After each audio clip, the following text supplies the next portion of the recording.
Michael Bauer, salute your shorts. Tim Meister, salute your shorts.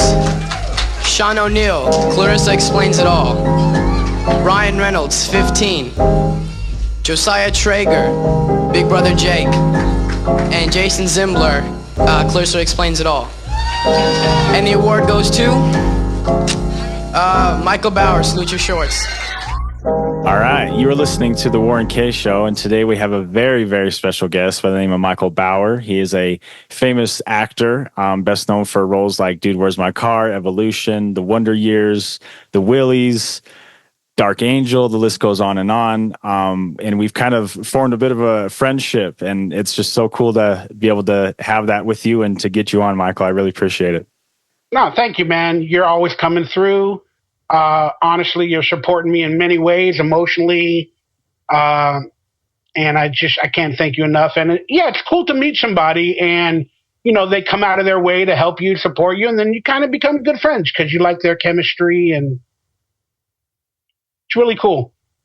And I'm a big believer that you do meet people for a specific reason, whether that's good or bad, and everybody shapes each other and whatnot. And I just hope that this relationship can keep thriving and we can accomplish things together, maybe do some work together one day on screen. That'd be really cool. I would like that too. That means I'm working as well. So yeah, I'd love that. That'd be awesome. But truth be told, we're working together some way, somehow, even right now. And I'm sure we will in the future. Definitely. So just to start off, I wanted to just go ahead and talk about some of the upcoming events and cons that you got going on. Yeah, well, I'm going to venture out of my little black hole and start trying to live life past my anxiety, my fears, becoming a recluse, or whatever the term is that, people get when they get older in life, where they just want to be left alone and kind of disappear. Yes, I'm very excited to finally start my life again, put myself out there in public, doing some conventions, meeting some amazing people such as yourself, signing some autographs, making a little bit of funds or income to support my lifestyle, which is actually minimalistic. It's funny, I said support my lifestyle like I have a Ferrari or a Lamborghini or something like that. But yeah, man, I'm excited. I'm also afraid, but you know what? Sometimes you got to face your fears. And it sounds really dumb, but I have health concerns, and I get worried about traveling with health concerns and whatever. But as long as the doctor tells you you're okay, and if you die on the way there or you die after meeting people, so be it. That's a good way to go. So do you think you'll reconnect with any old friends and talk to some old co-stars and everything? Or do you think it's just going to be kind of doing your own thing? You're in your own square. Kind of how does that process work when you do those cons? Again, you're asking a rookie. This is my first time doing a convention traveling abroad. I see. But I've done a couple conventions locally in LA, and we did a reunion for our Nickelodeon cast. I don't know it might have been 8 years ago, 9 years ago, 10 years ago. Not quite sure. Then we did not a convention, but we did a reunion in Portland with the same Salute Your Shorts cast. But yeah, in terms of actually being like a celebrity at conventions, I haven't really done too many of them, because they've kind of been reunions, and now you're kind of like on your own, even though I am reuniting with Danny Cooksey for this one. And then we're having a Nickelodeon SplatCon in LA in the end of October. There's going to be a lot of Nickelodeon actors there. But yeah, I don't know the process really correctly in terms of earning income, bringing photographs, trying to bring merchandise. So I'm learning. Just like everybody. I'm sorry if I don't have all the answers, but that's why another reason why I'm technically afraid, because, you got to do something you've never done before. And I hate asking for money. I just hate it. Amazing people that are fans or friends or whatever, they travel, they spend money to get there. They got to spend money to get in. Now you got to spend money on like an actor. And I understand, like, what's more important, getting an autograph from Donkey Lips or paying your damn bills? Yeah, so I get it.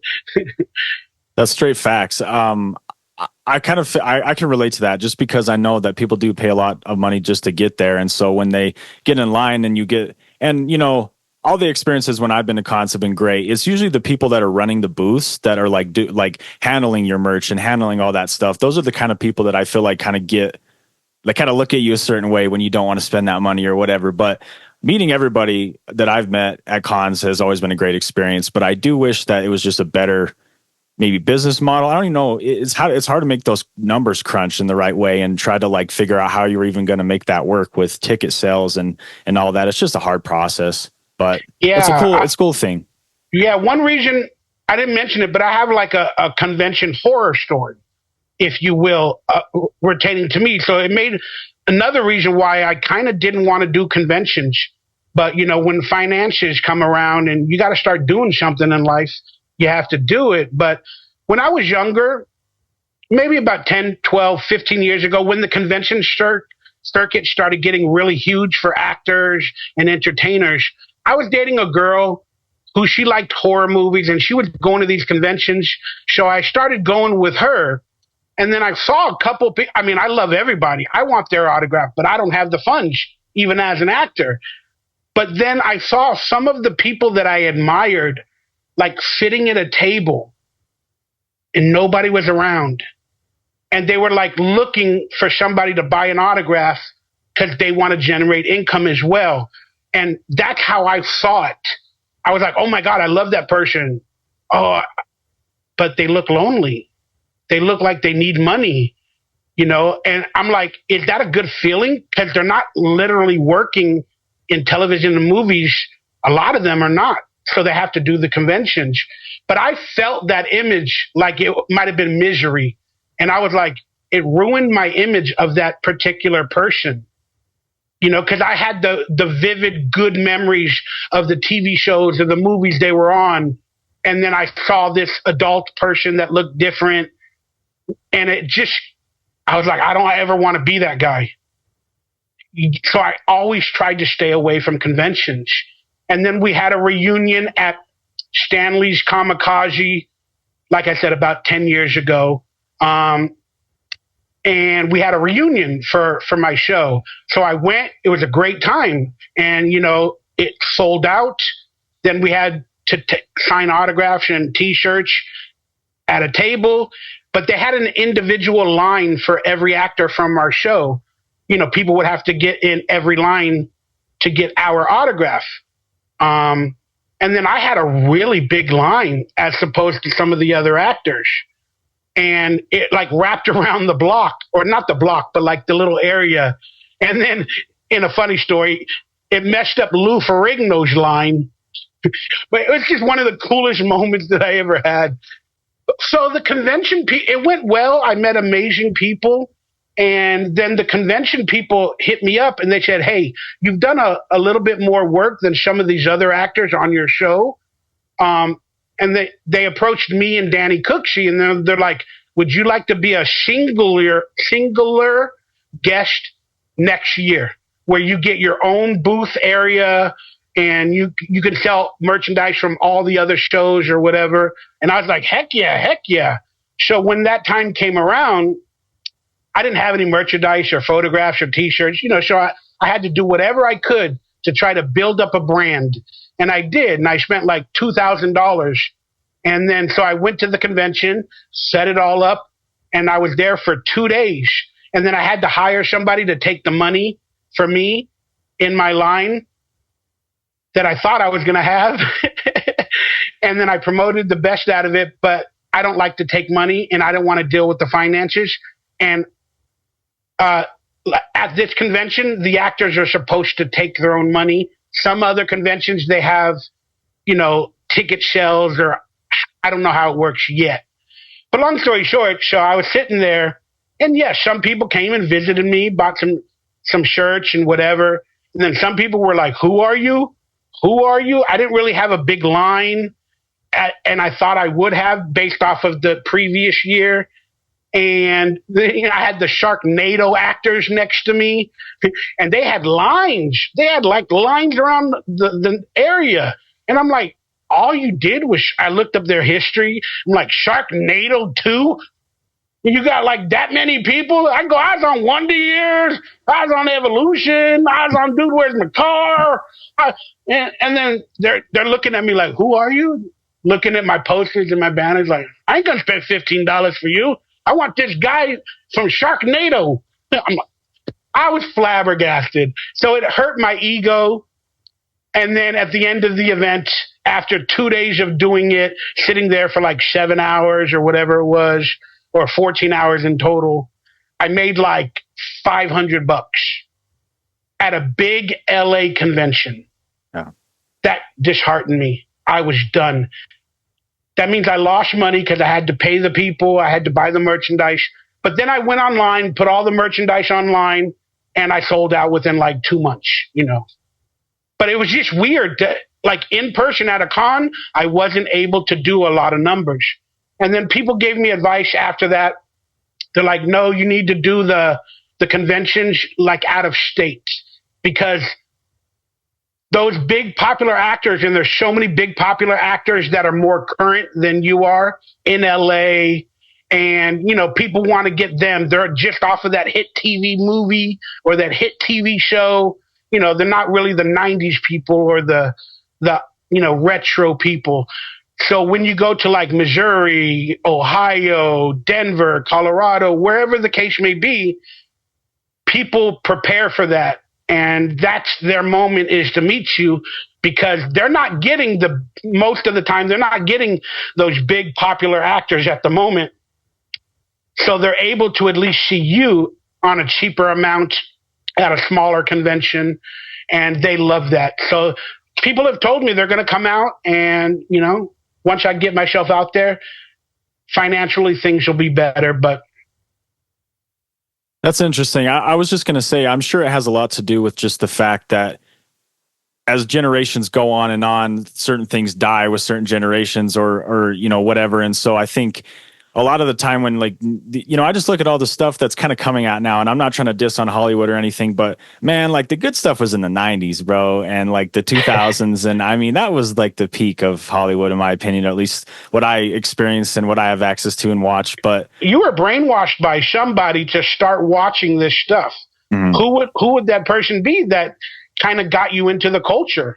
Dude, it was me, bro. It was just you. I mean, and maybe a little bit credit to my mom just showing me stuff, growing up or whatever. But I mean, it was the VHS, man, and getting back into the VHS again. Because when I was a kid, at least, my mom would drop me off at my aunt's house because she was doing her master's degree and everything. And so my aunt's, she had kids that grew up in the 90s. And so she still had a bunch of VHS laying around, and that's kind of all we had to watch.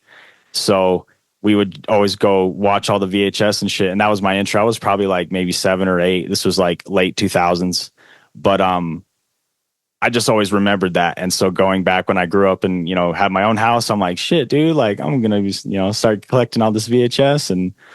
But that's what it is. It's that nostalgia, that feeling. Maybe at the moment you weren't exactly with your mother watching it, but it's the point and the time frame in your life where, like, you had that moment and all you had was a VHS tape, and you were young and healthy and feeling good. And then you watch something that excited you and you're like, that was pretty good. And then, so I think it developed something in your heart or your brain. And then as you got older, you're like, I want to experience that more. And then instead of just watching the current trend. So I think that's what nostalgia is. It's all about your heart, your feelings, and whatever was happening in your life at that exact moment you got introduced to that type of a culture. Definitely. And just kind of circling back into, what I was previously hitting on was just the fact that I think a lot of people on the internet know you, and they, know Michael Bauer and Donkey Lips and all that. But when you go to these conventions, it might be that younger crowd that's like, oh, who's Michael? And so it's like, it's interesting, man, just the fandom and how it all works these days. What's kind of your opinion on just the industry and what it looks like, and just kind of having that experience? It's dead. It's dead. Yeah. I mean, with streaming, with technology, you can watch everything on your phone. There's like a million channels, a million stations. There's like an ABC point one on your antenna, an ABC point two, and cable channels, Netflix, all these new producers creating content. You cannot create those moments, even up to, let's say, the 2005s or the 2008s, of where, you wait for a time slot to watch a certain show with your family. And everybody watches everything individually now, for the most part. Yeah, there are people that get together, maybe 2 or 3 people, a couple, a family, and then they put on the latest episode of Stranger Things or whatever like that. But you can binge watch them, and then people get tired. It doesn't create those moments. The industry's dead. I mean, even theaters are dying ever since COVID, and the numbers are dwindling. Nobody wants to go out anymore and have an adventure. Plus, it costs too much money. It's cheaper to stay at home. It's just really scary to think about Hollywood or content or entertainment. That's why a lot of even your favorite semi-popular actors, more popular than me, they're not even working. That's why we have to go to these cons. That's why it sounds stupid, but the more Hollywood dies, the conventions and the nostalgia, they're getting bigger. Yeah, that's facts, dude. That's facts. And I think that's probably why a lot of people are like depressed and have such like strong, will for nostalgia these days. Is just because of the state of the world and where it's at. To kind of move on to like what I wanted to talk about next was, I watch your YouTube channel, and I watch one of my favorite segments on your YouTube channel is the Anxiety Files, is where you just kind of hash it out and just, talk about stuff. I'm just kind of interested, how has your life changed through your 20s to your 30s to your 40s? And kind of like you talked about rebuilding your life multiple times, and kind of just like, how did you get into those situations and how did you get out of them? I'm just kind of curious of just different pitfalls or different things that might approach me later in life as I keep growing.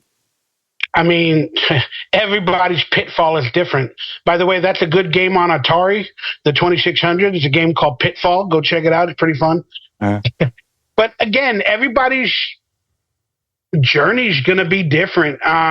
And if you just constantly think about, what am I going to be like in my 30s? What am I going to be like in my 40s? Like, you're going to be in for a rude awakening. I mean, I had visions of me having a wife, a child, a white picket fence, a big house, maybe being more famous. Life said, F you. We're going to change things up. We're going to give you an alcoholic family member. He's going to ruin some of your stuff. We're going to give you, these type of problems. We're going to give you health issues. We're going to let your father pass away for some strange reason. There's nothing you can plan for, man. And in terms of the acting or being an actor, I mean, are there choices that I could have made that would have led me to more success? Of course.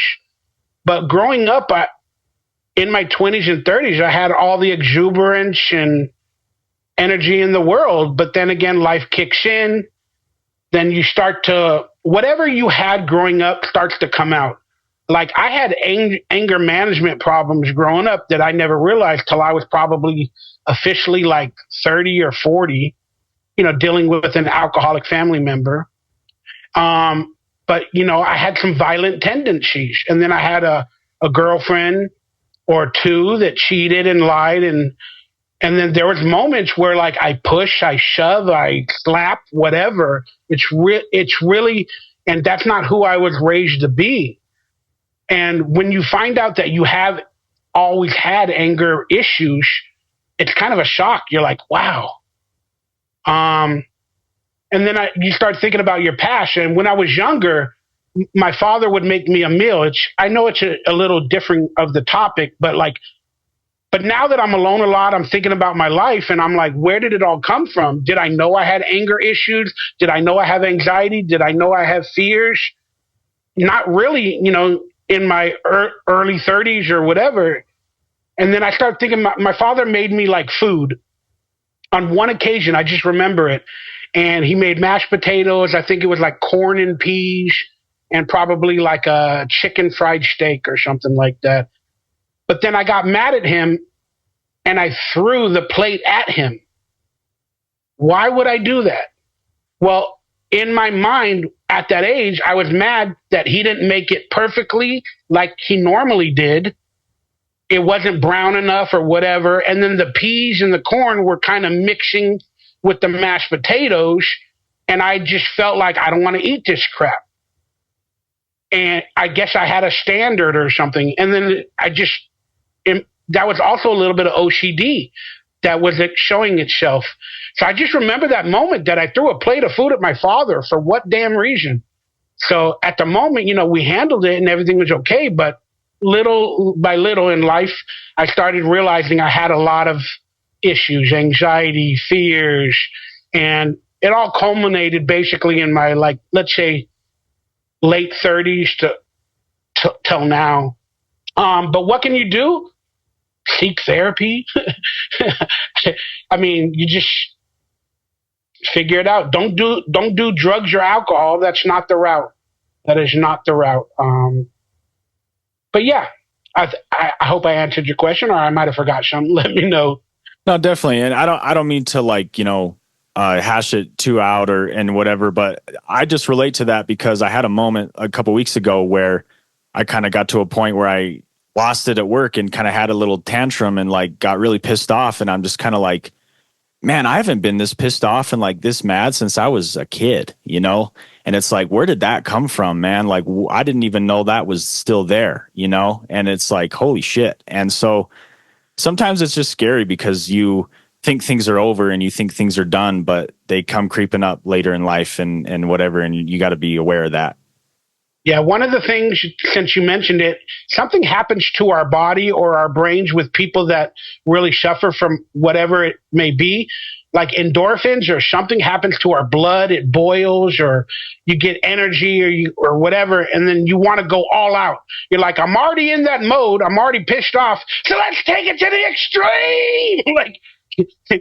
But then after, that's where, in my opinion, sometimes I get mad, I voice my frustrations. Again, I don't ever want it to be physical. And I really learned how to control that in the later years. But still, when I do have those moments, and I still do, I feel like the world is ending for some damn reason. It might even be a little stupid problem. If you just take a step back and think about it, you're like, that fight wasn't even that big of a deal. Why did I make it even bigger? It's not even that important.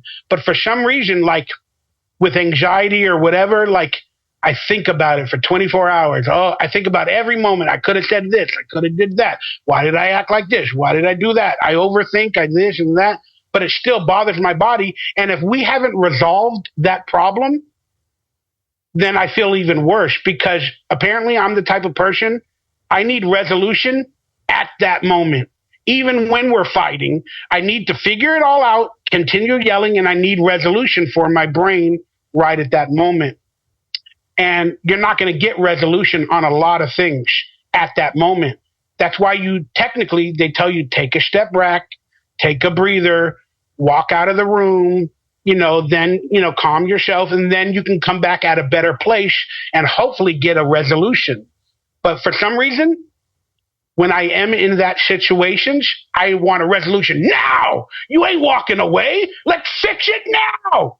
It's so weird because I don't want to think about it later, that I want to fix it now. It's just interesting. I'm learning a lot about my emotions and everything. But I'm proud of my life. Going back to the question real quick, I'm proud of my life. Whatever God or whoever you believe in has given me is for a reason. And I'm kind of happy that I maybe didn't become really, really famous or have millions upon millions of dollars or whatever. I mean, I still want that. But if it doesn't happen, I'm okay. And I'm humble enough to say, I love my life. I've met some amazing people. I've had some great adventures. And it's going to continue. It might not be as big as I think it should be, but it's still going to continue. I've made impressions with many, and I've lived a life that millions upon millions will never have. Definitely. And I was going to say, I know a lot of people are probably wondering, watching the interview, you want to hear about all the movies and everything. There is another interview that me and Michael did that is going to release later on that we get a lot into the movies and everything. But this interview is just kind of chopping it up. And then I have a couple other questions and just things that I've pondered and other movies that I've watched. But I really appreciate the content so far, man. I think it's a really good interview so far. So I appreciate it. Yeah, if they watch that other interview, they're going to see me being down to earth in this one. Then I'm probably entertained or overacted or whatever in the first one. So they're going to see two different Michaels, possibly. I don't know.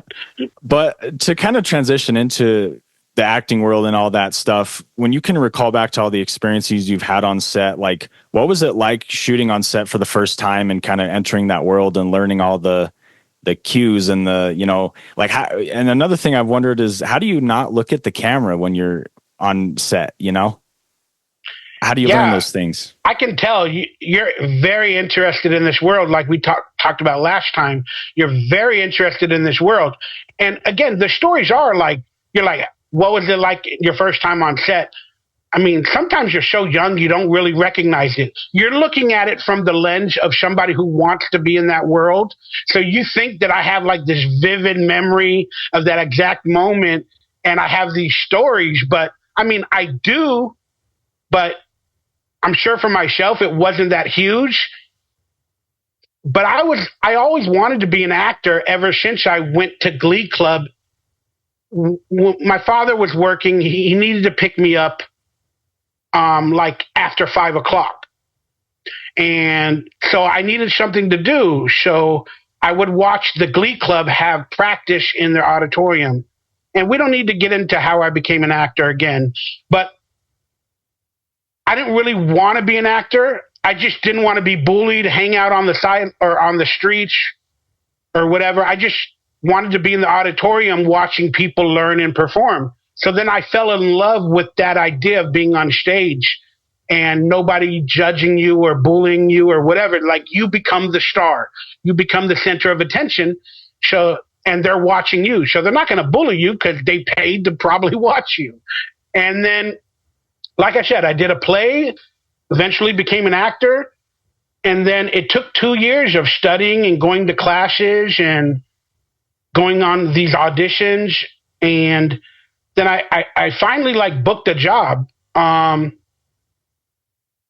What was my first job? Was that Webster? No, I think it was Michael Jackson's Moonwalker. Okay. I was on A-Team though, but I was a fan and they filmed me. But yeah, it was like the Michael Jackson's Moonwalker. And when I went on set, again, it was very prideful because I went on a ton of auditions before and I wasn't booking them. I cried when I didn't book a couple of them. I think there was one of those telenovelas, whatever they're called, soap operas. And they told me to my face, they're like, Michael, it was only me and one other kid. And then I went in the audition. I had my pictures like in a little bag because I haven't had 8x10s ready. And he's like, Michael, we're going to go with the other kid. And I was like, I started, my dad's crying. And then my dad goes, why didn't you pick him? Meaning me. Like, why didn't you pick him? You should have picked him, my son. He's way better. He's way cuter, way funnier. And the guy's like, oh, thank you. I think it was the Days of Our Lives. It might have been one of those soap operas, but I see. But that was my experience. Like I cried. That means I wanted it. So when I finally got Moonwalker, I had a history with Quincy Jones and Michael Jackson.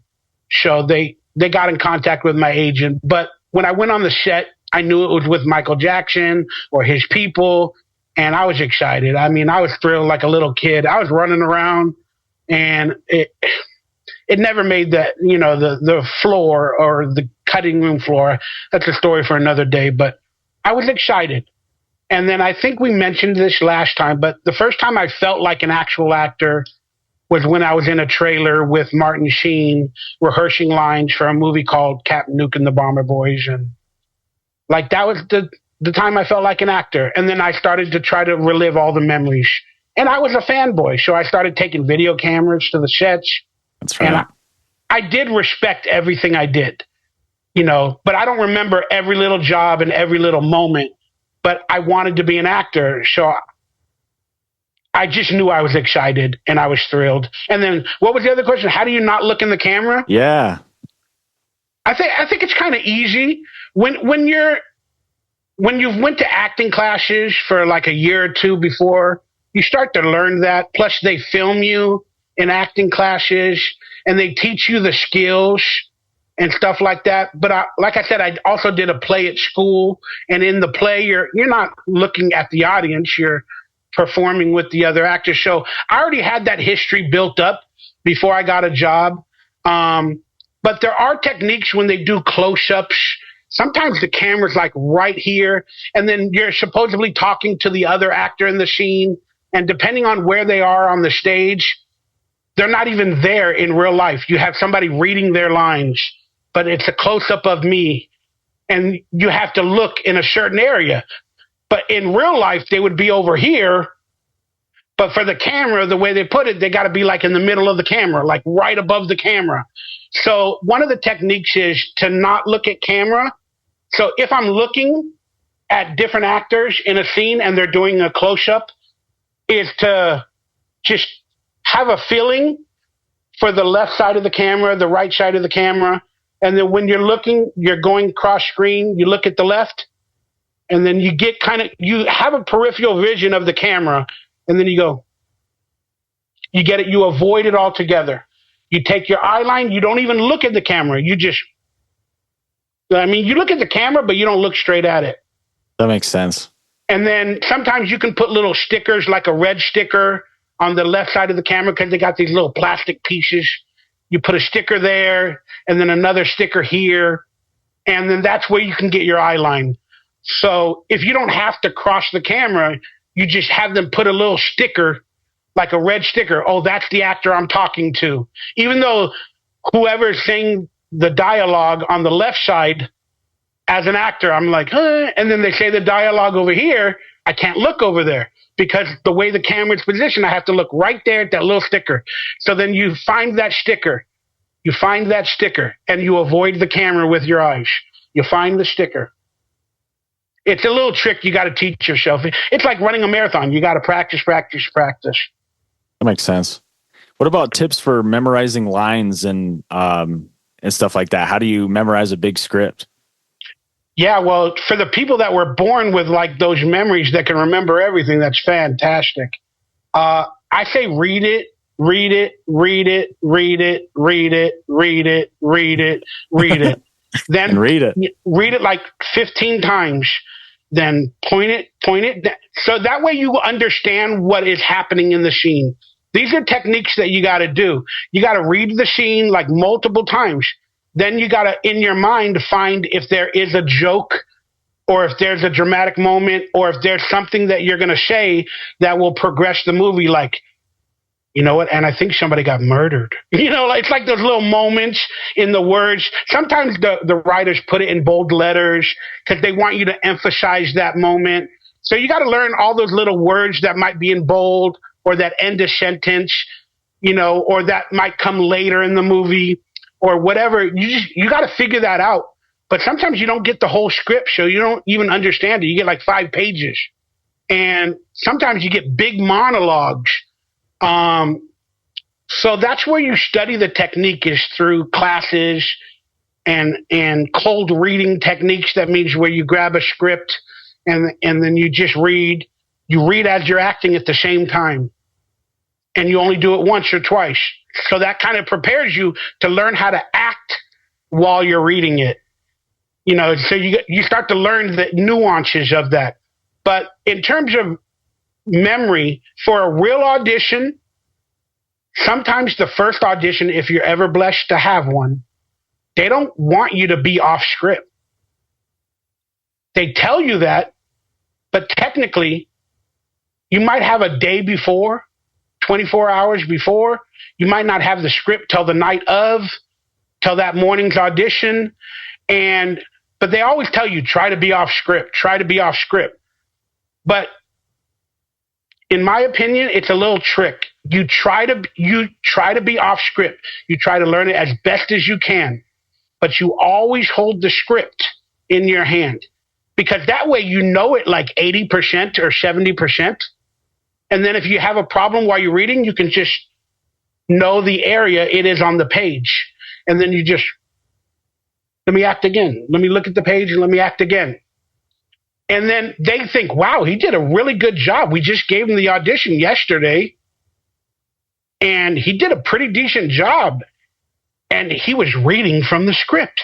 So they think you'll be 50% even better when you're not holding the script.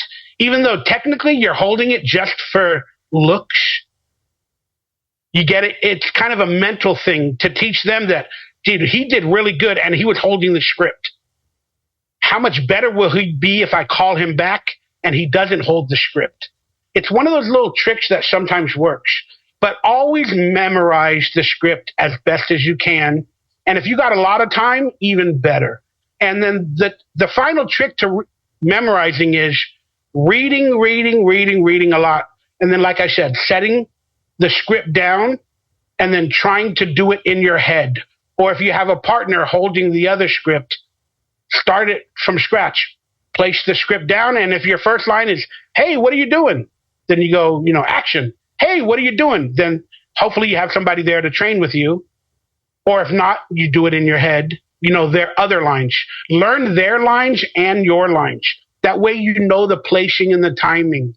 It's a lot to ask, but if you're invested, that's why people work and people get jobs and become veteran actors and quality actors, is because they put in that time. Definitely. And we do all of that before we even make $1. Mm-hmm. We put in a ton of work. Sometimes people hire acting coaches for a big audition, cost a couple $100 for the hour, whatever the case may be. Wow. And, then they go over that audition with that acting coach for an hour and a half or whatever. Then they audition. If they don't get the job, sometimes you have to drive to the audition. Nowadays, they do it at home a little bit more. But you used to have to drive to auditions, pay for parking, get a parking ticket. You have to hire an acting coach, and then still may not get the job. And then you spent 8 hours learning it or whatever, when you could have been making $20 an hour doing something else. And being an actor or an entertainer is a costly adventure. It's only for the foolish, and it's only for the people that are dedicated. That's my opinion. That's facts. I wanted to share a little story that kind of ties into this, but a couple weeks ago, I was just scrolling through Instagram and I saw like an ad for one of those like online showcases or like for actors, and it's kind of one of those things, you know what I mean, where you audition online and then they want you to fly out to LA or Florida and go to the showcase and da da da da da. I didn't really know what I was getting myself into, but I did it anyway because I was like, oh yeah, like whatever, I'll try it out. And so I did the process. I got a call back, and I had a little script. It was for the 7-Eleven script, and it was like, so it's 2 a.m. and you're starving, and that whole thing. And but I got a call back, and that was cool. But what I wanted to say is, man, the whole time that was going on, and I was coming in the next day to audition and all that, dude, that was like the most stress I've ever had, or at least like it got me back to being very stressed out. And how do you deal with that? Especially I know that you deal with stress very heavily. And so it's like, man, and I just wanted to really quickly, before you answer that, like I remember back when I was a kid, when I would wrestle and I would get so stressed out, man, because it's like somebody's going to, you're going to get your ass kicked in there. Like you're just waiting to get your ass kicked basically. And you can't think that way though. Yeah, I know you do, but I know you think that way, but you can't think that way. Mm. And everybody gets nervous, but do you have any tips or tricks to kind of kill those? And one thing that I noticed about you is I remember from all the the stories, and just I've watched on your page and just how you are, like you come in with a boom, like you come in with that energy. You told me stories about doing things that are unique and different and that caught people's attention. I mean, how do you do that in an environment when you're just so stressed out too? Is it just kind of using that energy, or? I mean, when you're starting out like you are, yes, the stress is going to be there because you're putting pressure on yourself. Oh, I want to get the job. I need money, or I need this, or I need that. But again, every person's going to be different. When I started as a kid, it wasn't pressure filled. I just did it because it was there. I didn't think of fame and fortune. I just thought of, I want to be an actor. Oh, there's an agent that actually can get me in TV and movies. Yeah, let's do it. And then I never had a parent. Oh, we got to get this job. We got to do that. I didn't have that again, but that's pressure from like childhood. You're kind of coming into the industry as a well-informed adult that already has anxiety and stress and pressures. So you're approaching it from it. I want this to be my future. I want this to be my success. I want this to be my income. I love it. I need it. I want it. You've already added pressure right then and there. Instead of doing it, you know what? I don't care what the fuck happens. I'm going to go to this audition. I just want to do this adventure. I just want to live this moment. And if something good comes from it, great. If it doesn't, well, guess what? I'm going to continue doing my regular job that I got. So that's one way that you could hopefully take some of it off of you. Because like I said earlier, in life, we don't know what it's going to give us. We all want, to be famous and rich or whatever, or working in Hollywood. But there's a 99% it's not going to happen. And you have to be okay with that, and you have to accept that. But if you genuinely love creating in whatever manner or entertaining, continue doing that with that dream in your peripheral. That's one of the only things I can say is, like there was a point in my life where I decided I may never be a success again. I may never work on TV and film. And am I okay with that? And no, I wasn't. But I had to be okay with that. I had to humble myself and realize it may never happen again. But I'm okay with what I've already had. But I'm always, and people are like, you need to get a real job. You need to make money. And like I said, I told myself, I'm never going to get a real job. I'm always going to do entertainment, whether it be on YouTube or selling my past from here on out. So that means I made myself an actor. So what pressure is going to come? I've already forgo getting a real job, trying to make real money or whatever.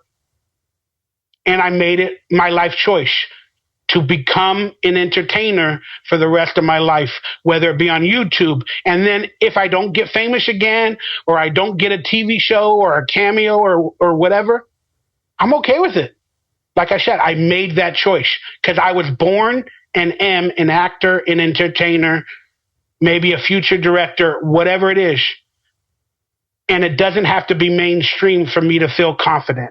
It doesn't have to be on ABC, CBS, Netflix. I don't care.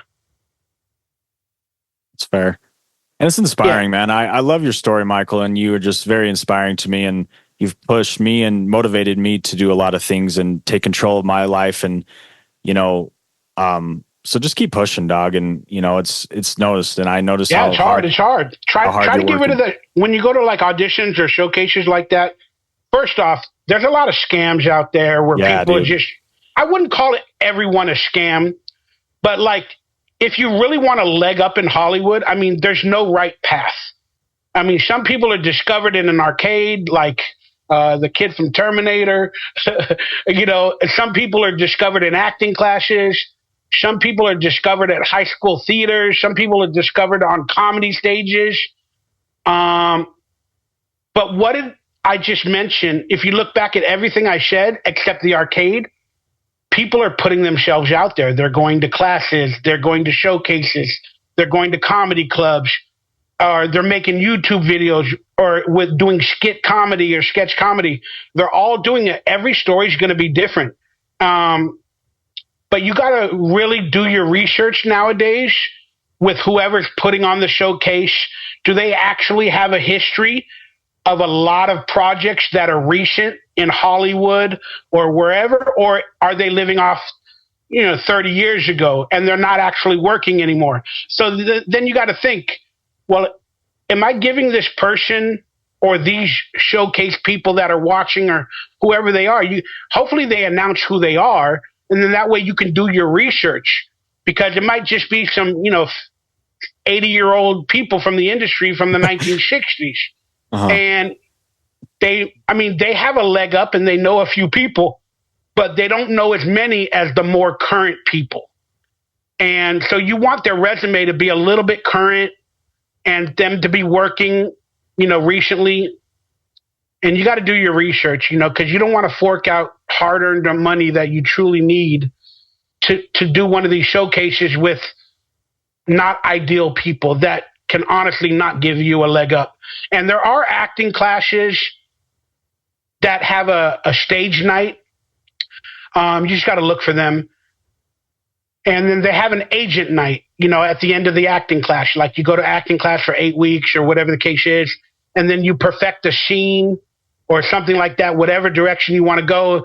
Then they have agent night, where like Hollywood agents or whoever stand there and watch your performance. And sometimes they don't pick anybody to be in their agency because they don't feel they're ready. But then there's always once in a while where one person gets picked out of that class and that is a real agent. And they're like, I like you, man. Let's work on our career together. And that's the advice I can get. But for the most part, these type of acting classes are going to be in New York. They're going to be in Hollywood. There might be some in Louisiana, Atlanta, and stuff, maybe a Florida as well.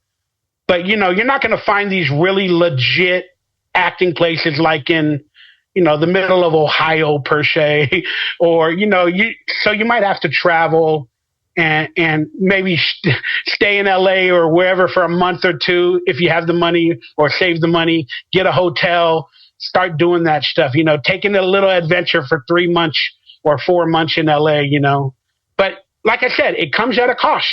So if you're willing to do all that work for 5 years to save up like $10,000 to take a 6-month trip to LA, that proves you're dedicated and you're going to make it happen, Hey, thank you for that, bro. That was some good advice, and I'll definitely have to start checking out some of those workshops and stuff. And yeah, I need to send you some information. I got a lot, well, not really a lot, but I got a few things that I need to help you out with. My apologies you got to wake me up every day, be like, what's up, bro? Hey, man, remember those links you were going to hit me up with? I'll be like, oh, yeah, I'll do it later today. And then guess what? It's now 4:00. You got to write me again. What's up, bro? And bro, I mean, to be quite honest, like it's okay. And for me, at least I'm looking at it from like your perspective. To me, like I would want, if I was the dude doing that for me, I would want that guy to, be adamant and doing those things and seeking those, by himself, so that I don't feel like I'm the one kind of like leading a horse to water, and so like, I don't, it's all yeah, we good, talked bro. about it last time though, but like I said, when you want to do 20 things, it's really hard to focus on one. Yeah. When you're doing 20 things, I know you have the talents to probably do all 20 things, but you got to get in the door with one of them in order to open up the other 19 talents. So exactly. Pick whatever you truly think your initial most talent is, or the most love for whatever that certain thing is, and focus on that. I can't speak for you. I don't know what it might be. But that's what you got to do. You got to focus on that one thing. And not to bring it back to myself, but like, I know I can act. I know I'm still auditioning every once in a while and I can do all of that stuff. Comedy and stand-up comedy has been one of those things that I know I'm good at. If I put my mind to it, if I write a script, if I create characters, I can do it, but I never did it. Now I'm like pretty much 50 years of age. Now I'm trying to make a comeback a little by little, going to conventions, trying to get out in life. And I just, right after the new year, I'm going to comedy clubs. I'm going to do the amateur nights. I'm going to stand up there, and then I'm going to experiment. And I'm going to try to learn that world. So that's one thing that it might propel me to more stardom. But other than that, I'm allowed to get out of the house. I'm allowed to perform. And I'm finally entertaining again. So that's what I'm going to start doing in January. I befriended some really professional comedians that love me, or I've known of them, and they're going to help me out. They're going to help me out. That's so awesome, man. I'm really excited Thank you. to hear that and to see some comedy from you because I've never seen you do comedy. So, I mean, Well, obviously you've seen me do comedy, but like in TV you're a or walking movies. character, but yeah. Yeah, it's But going to be interesting. I don't know exactly what area I'm going to go in. Again, now comedy is a new world. It's like going to acting class. I have to learn all these techniques. I got to learn crowd work. I got to learn, plot line. I'm sorry, not plot lines, but like joke lines, one-liners, and then character work, audience work. It's also like improv. You got to know your crowd. Are you in a political environment? Are they Democrats? Are they, Republicans? Is it mostly black people? Is it mostly white people? Is it Mexican people? Like, seriously, you got to take it serious. yeah. But a lot of people are like, if you're funny, you're funny. And I understand that. And I am funny. But that's kind of like the Andy Kaufman humor. And that's kind of where I want to do my career. If I do have a career in comedy, is I want to learn all those techniques, at least to a little bit of a degree. But I got to experiment when I get on stage because I can easily go on there and say my script or the jokes that I wrote on every performance. Oh, at the Improv on Tuesday night, at the Laugh Factory on Wednesday, I can do the same performance. But when I'm experimenting to see what I'm good at and what the audience reacts to, I'm going to have to do various performances every night or every different night. And then I can perfect all of them or one of them or two of them. And then Andy Kaufman, I've been watching comedy performers in the history to prepare for myself. And Andy Kaufman, from the ones that I saw, he did something different. Every time he went on stage, he added a character. He did something completely different. So you didn't go, oh, he's probably going to say the same jokes that I saw him at the Laugh Factory 2 weeks ago. Like it was different and it was character work and it was just weird characters. And you're like, is he real? What is he? And that's what I want to test out. That's what I want to do. Dude, that's awesome, man. And honestly, I can really see that being successful for you and just from your acting career and how well you are as a comedian and as an actor. Like I truly can see a future for that. And that's awesome, dude. Yeah. It's scary though to think about because when you bomb, buddy. I have an ego, Yeah. Kind of have an ego. Oh, Michael Ray Bauer from Wonder Years, Salute Your Shorts, whatever, Friends. And then everybody expects me to be funny. What if I'm not?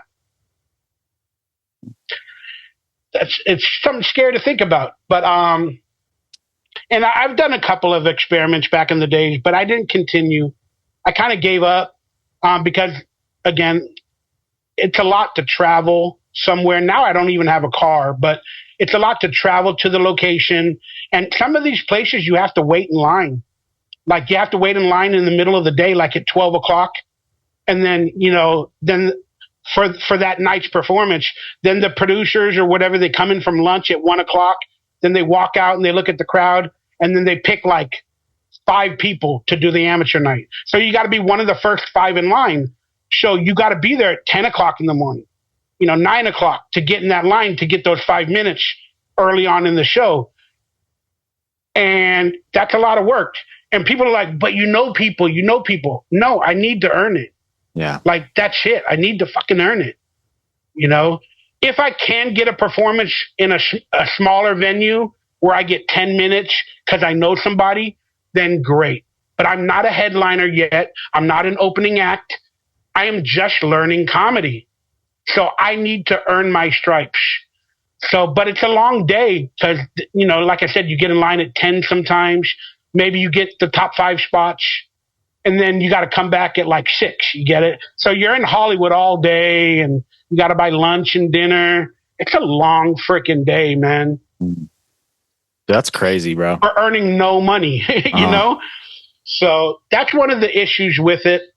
But screw it. I got to do it. I'm almost 50 years of age, man. Let's see what happens. Dude, hell yeah, bro. And I will support you. Like you said, you're going to earn it. You're going to earn your stripes and you're going to, do it yourself. But, I got you. I got your back, man. And if I have any thank you. connections or I can do anything for you, definitely let me know on that, dude. Yeah, Pauly Shore's mother, before she passed away, rest in peace, Mitzi. But with one of these performances, I did like 3 or 4 of them back in the days when I was experimenting.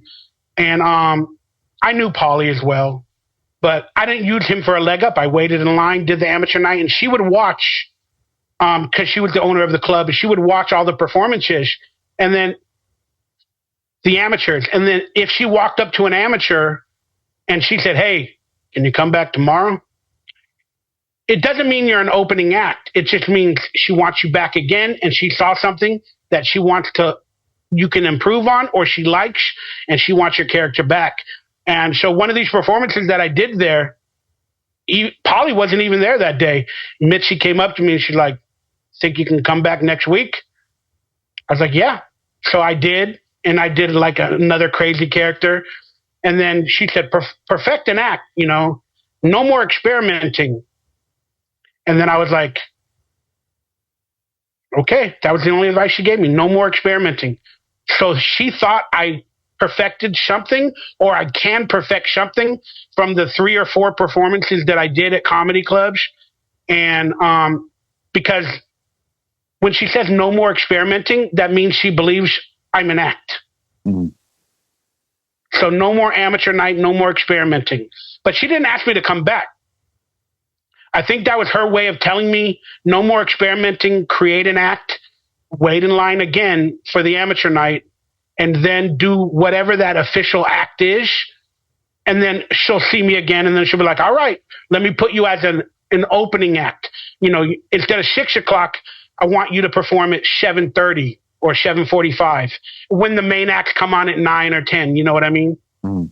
So that was her way of telling me to work my way up. And that was kind of cool, but I didn't pursue it. I didn't go back.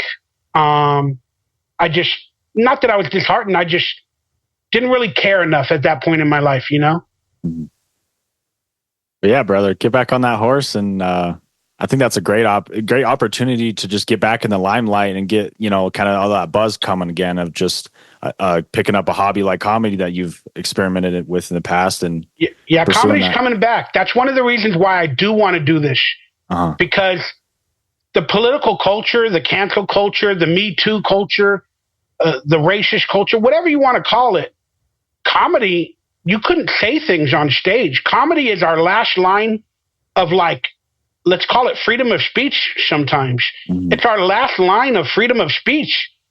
And then for a little while, even comedians were afraid to say anything controversial about race, religion, politics, or whatever. And they couldn't do that. So comedy started to die. It's now starting to come back. Mm. People are starting to not, yell as much or get offended by every single thing.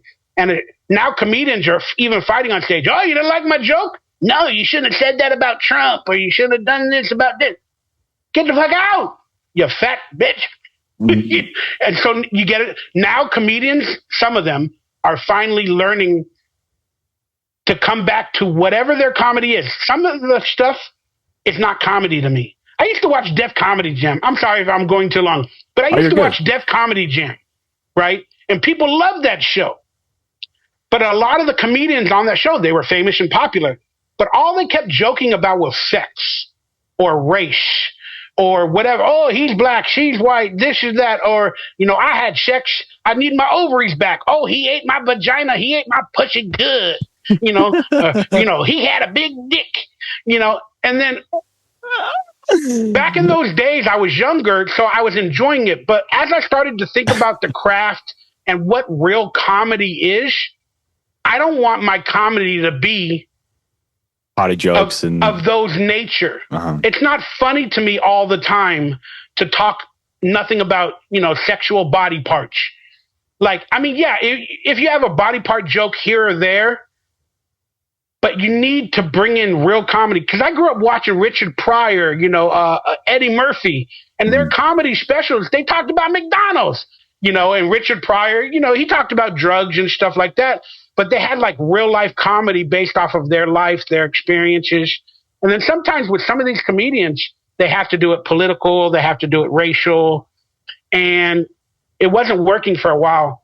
And then you don't get a sitcom in Hollywood if you do the Me Too or the cancel culture type jokes, the political jokes that are against the Democrats or whatever. Like literally, you don't get an agent as a comedian if you do that type of stuff, because like I said, people don't like it. It pisses them off. They're insecure and they don't understand that it's just comedy. But now it's starting to come back, and the real comedians are starting to, I don't give a damn. I can't be canceled. Cancel culture is kind of dying out. People now want freedom of speech. People now want to joke. And that's why one reason why the Hawk Tuah girl became famous. Let's be honest. I agree with that. And I hope that the world keeps kind of reversing back around. Hawk Tuahing, there you go. Hawk Tuah for life. I did want to talk about just a couple different movies and TV shows that I watched and that you wanted to talk about. First off was Dark Angel, which I had never seen before. I was really out of the loop of what it was at first, but I understand why you liked all the hype of it, and you got your own episode, and your name was Brain, right? That was your character, was Brain, and yeah, dude, it kind of seemed like a pre-supernatural type series, especially with just what's that actor's name? Jensen. I can't say his last name. Jensen Ackles. Yeah, yeah, he's on Supernatural. It kind of seemed like kind of that whole fit, but then it's like y'all have like I don't know. I only watched 2 episodes. I'm unfamiliar with it, but you had the barcodes on your neck, and you guys are like escapee, like military, special like people with powers and like abilities and whatever, and they're like cloned soldiers that were like born in a facility, like in a test tube. I don't know the term for it, but they're cloned, like they're created in a lab, and they're bred and made to be soldiers. Yeah, what was that like to book that role? What was getting that casting call, or what was that whole process like of filming that episode? Yeah, to be quite honest with you, that's one of my favorite performances of my career. That was my favorite experience. I didn't know anything of the show when I got the job. But at that point in my career, like I said, I knew I wanted to be an actor, and I don't get auditions that are like all the time. I get like the character actor roles, 3 lines, 5 lines. There's not that many opportunities where you're like the lead of a TV series, or you're the official lead of that show or that movie. I mean, I'm a character actor. I don't really get those auditions. So when I do get them, and there's a lot of good, like writing or whatever the case, I'm like, wow, I can finally make a character in this one. I can actually act instead of just coming on screen for, 20 seconds and leaving. So I knew that when I got the audition, and I knew it was for Dark Angel, and I've known Jessica Alba many years prior. So of course I'm like, oh dude, I could possibly work with Jessica Alba, because this is season 2. But when I got the audition, it was for, they call it a recurring role. They say possible recurring, which means you can come on multiple episodes. So the casting director takes it more serious than sometimes the one-offs, the one episode or whatever. So they take it more serious. And I knew it was for James Cameron. So I requested the script, at least 3-4 days early, the entire script, not just the sides. They call them sides. And I wanted to really get into it. So I read the script 4 or 5 times. I went out and tried to watch, whether it was on VHS or internet, Napster back in those days. I downloaded whatever episodes I could to watch it. And, I did my best to understand the storyline. And I really developed the character before my first audition. So I went in, did my first audition with the casting director, and I did a good enough job. And he told me, hey, can you come back? Like, the next day or whatever, meet one of the writers as well. No problem. But then he handed me a new script. And then I'll tell that story another time. But as an actor, it felt really good. And then I got the part. And I was just like, wow, I'm gonna have to fly to British Columbia, Canada, if you will. And then I was going to be up there for it's like 2.5 months. And I was like, why? They were like, why 2.5 to 3 months if it's just, like one episode? Well, again, possible recurring. Plus, I went up there early for prep. The director was directing that episode, and he was like a newer director. His name was, Stephen Williams. And this was his project. So he hired me from the auditions. He saw me in one of the auditions. I did three auditions total. And I'm sorry, I did four. I did 4 auditions total. And he met me in the last audition, and I nailed that audition. Just to give you a little lowdown, I went in with the script that I did on the last 2 or 3 auditions, and they're like, okay, you got the script? I'm like, yeah. They're like, we want to change it up. Remember the script from the first audition that was like a week earlier or whatever? We want you to read that script again. We want you to do that one because we already have you on tape with the other scenes. I'm like, why didn't you guys give me the script before? But they didn't. I didn't say anything like that. She goes, do you remember the script from your first audition? Can we go back to that? Here, we have it available. If you need to take 5 or 10 minutes outside to refresh your memory, they were testing me as well. And they go, if you need 10 minutes or whatever to refresh yourself and come back in and do this script. And then maybe we'll do the other ones after that you've already, recognized or remembered. And then she goes, do you need 5 or 10 minutes and to hand me the script? I go, let me look. I go, oh yeah, this. And then I said it out loud. This is the part where I'm coming in from being captured. This is where they come and capture me. And then that's the part right before. No, I'm okay. Then I handed it back to the casting director and she goes, you sure? I go, no, let's go. Then I did it off memory by book because I practiced it so much for that first audition that I had it like a champ. I just needed to refresh my memory real quickly and I knew it. And then they were like, wow, that impressed them. They're like, dude, this dude's on point. I didn't even have to do the other 2 scenes that they already had on tape. Then I left. About an hour later, got the phone call, I got the job. And it was just, so I went early, met the director. We started working, fleshing out the character even more, fleshing out Little Beach. And it was an amazing experience because I was finally working one-on-one with the director before the project, fleshing everything out. And then he was talking about how should I direct it with you, with your body, your capabilities. So I felt a part of the team. And then when I filmed it, some stuff happened. I was a professional, but I also spoke up for Jessica Alba's behalf. Then her husband at the time was like, man, you spoke up against the entire crew and made your fucking point. And they started to like me. And then at the end of it, I was still in Canada. I had some good adventures with Jensen, some of the other cast. We went to a strip club. Hey. I had a threesome with 2 French girls. Hey, yes, sir. I had a threesome with 2 French girls because I was really popular, man. Everything was happening, man. It was a great time. So the cast and everybody loved me. And then I had to stay out there for post-production in case they needed to reshoot anything, and then I had to stay there for ADR in case they need, advanced dialogue recording voices. So it was like a 3-month experience for one episode. It took 2 weeks to actually film the episode, like 10, 12 days. And then, I was up there for like a week before, a week or 2 after. So it was like a 3-month experience all around.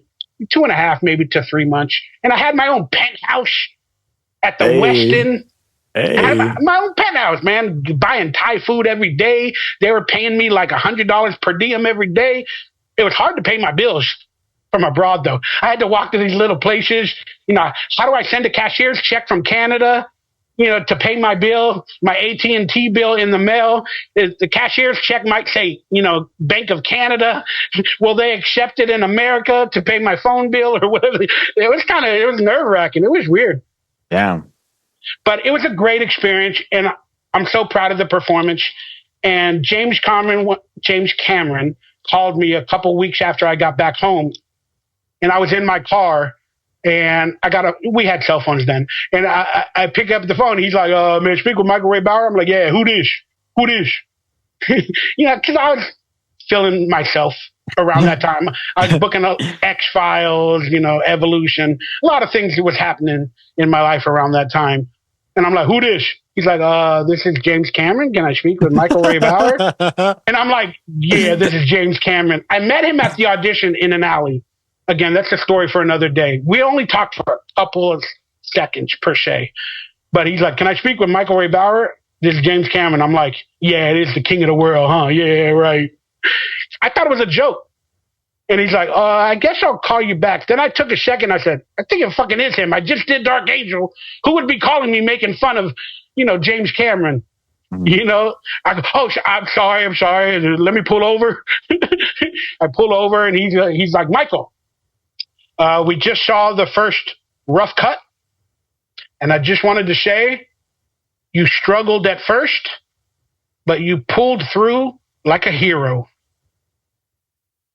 And then I was like, well, thank you. And he goes, everybody's a clone in my world. And then he hung up the phone. And I was like, oh, shit. Then about 30 minutes later, my manager calls me, Mike, get to the office. Why? Get to the office. Like, okay. Then I told my manager, I just talked to James Cameron, too. And she's like, get to the office. When you get here, we'll talk. Okay. I drive to the office. About 30, 40 minutes later, I get there. I walk in. She hands me a sheet of paper. And it's to be on 23 episodes of Dark Angel for the 3rd season. But I die in the episode. I die on behalf of Jessica Alba. And then that's why James Cameron told me everybody's a clone in my world, because they were going to unclone me or bring me back into the show, because I presented something on that show that James Cameron has never seen, because all of them are beautiful. They're all good looking, all that other stuff. And I brought heart to that character. And you've watched the episode. That's why it's one of the most fulfilling jobs. And it was a guaranteed contract for 23 episodes at $30,000 a piece. So what happened with the 3rd season? They just never went through with it, or? Yeah, so that's what happened. So now we're getting into the nitty-gritty of financials and the world of Hollywood. So the 2nd season aired. Jessica Alba got married, but every time they're going to do a new season, they have to basically kind of know what actors are coming back. They have to give them a rate. This is how much we'll pay Jessica per episode to come back for the Jessica. Do you agree with $100,000 an episode or $200,000, whatever the case may be? And then Jensen, what do you agree? We want to bring you back. And of course, the money goes up for every actor every season. And then they wanted me as it was technically like a co-star, but they needed me available for 23 episodes. It doesn't mean I'm in every episode, but I'm getting paid $30,000 for a possibility of 23 episodes, which means I might be a season cast member. And so then they asked me, do you approve? Would you accept that contract? Hell yeah. That's like more than $500,000. It's like $750,000. That'll save my life. I'm whatever. Of course I'll accept. So then they get all the contracts and the results from the agents. If the actors want to come back, did they approve the salary? Then they put together the budget for every episode. So then after all the actors, the crew, the staff, the equipment, the actors that you got to pay, the co-stars, the guest stars, the casting directors, they might come up with a $3 million budget per episode. You know what I'm seeing in the long run. And then they have to go to the network and say, hey, we can produce every episode for $3 million, or we can do the entire season for $40 million, whatever the case may be. Then the network has to go, do we make more than $3 million in advertising for the commercials for each episode? So can we get that money back at least from advertisement?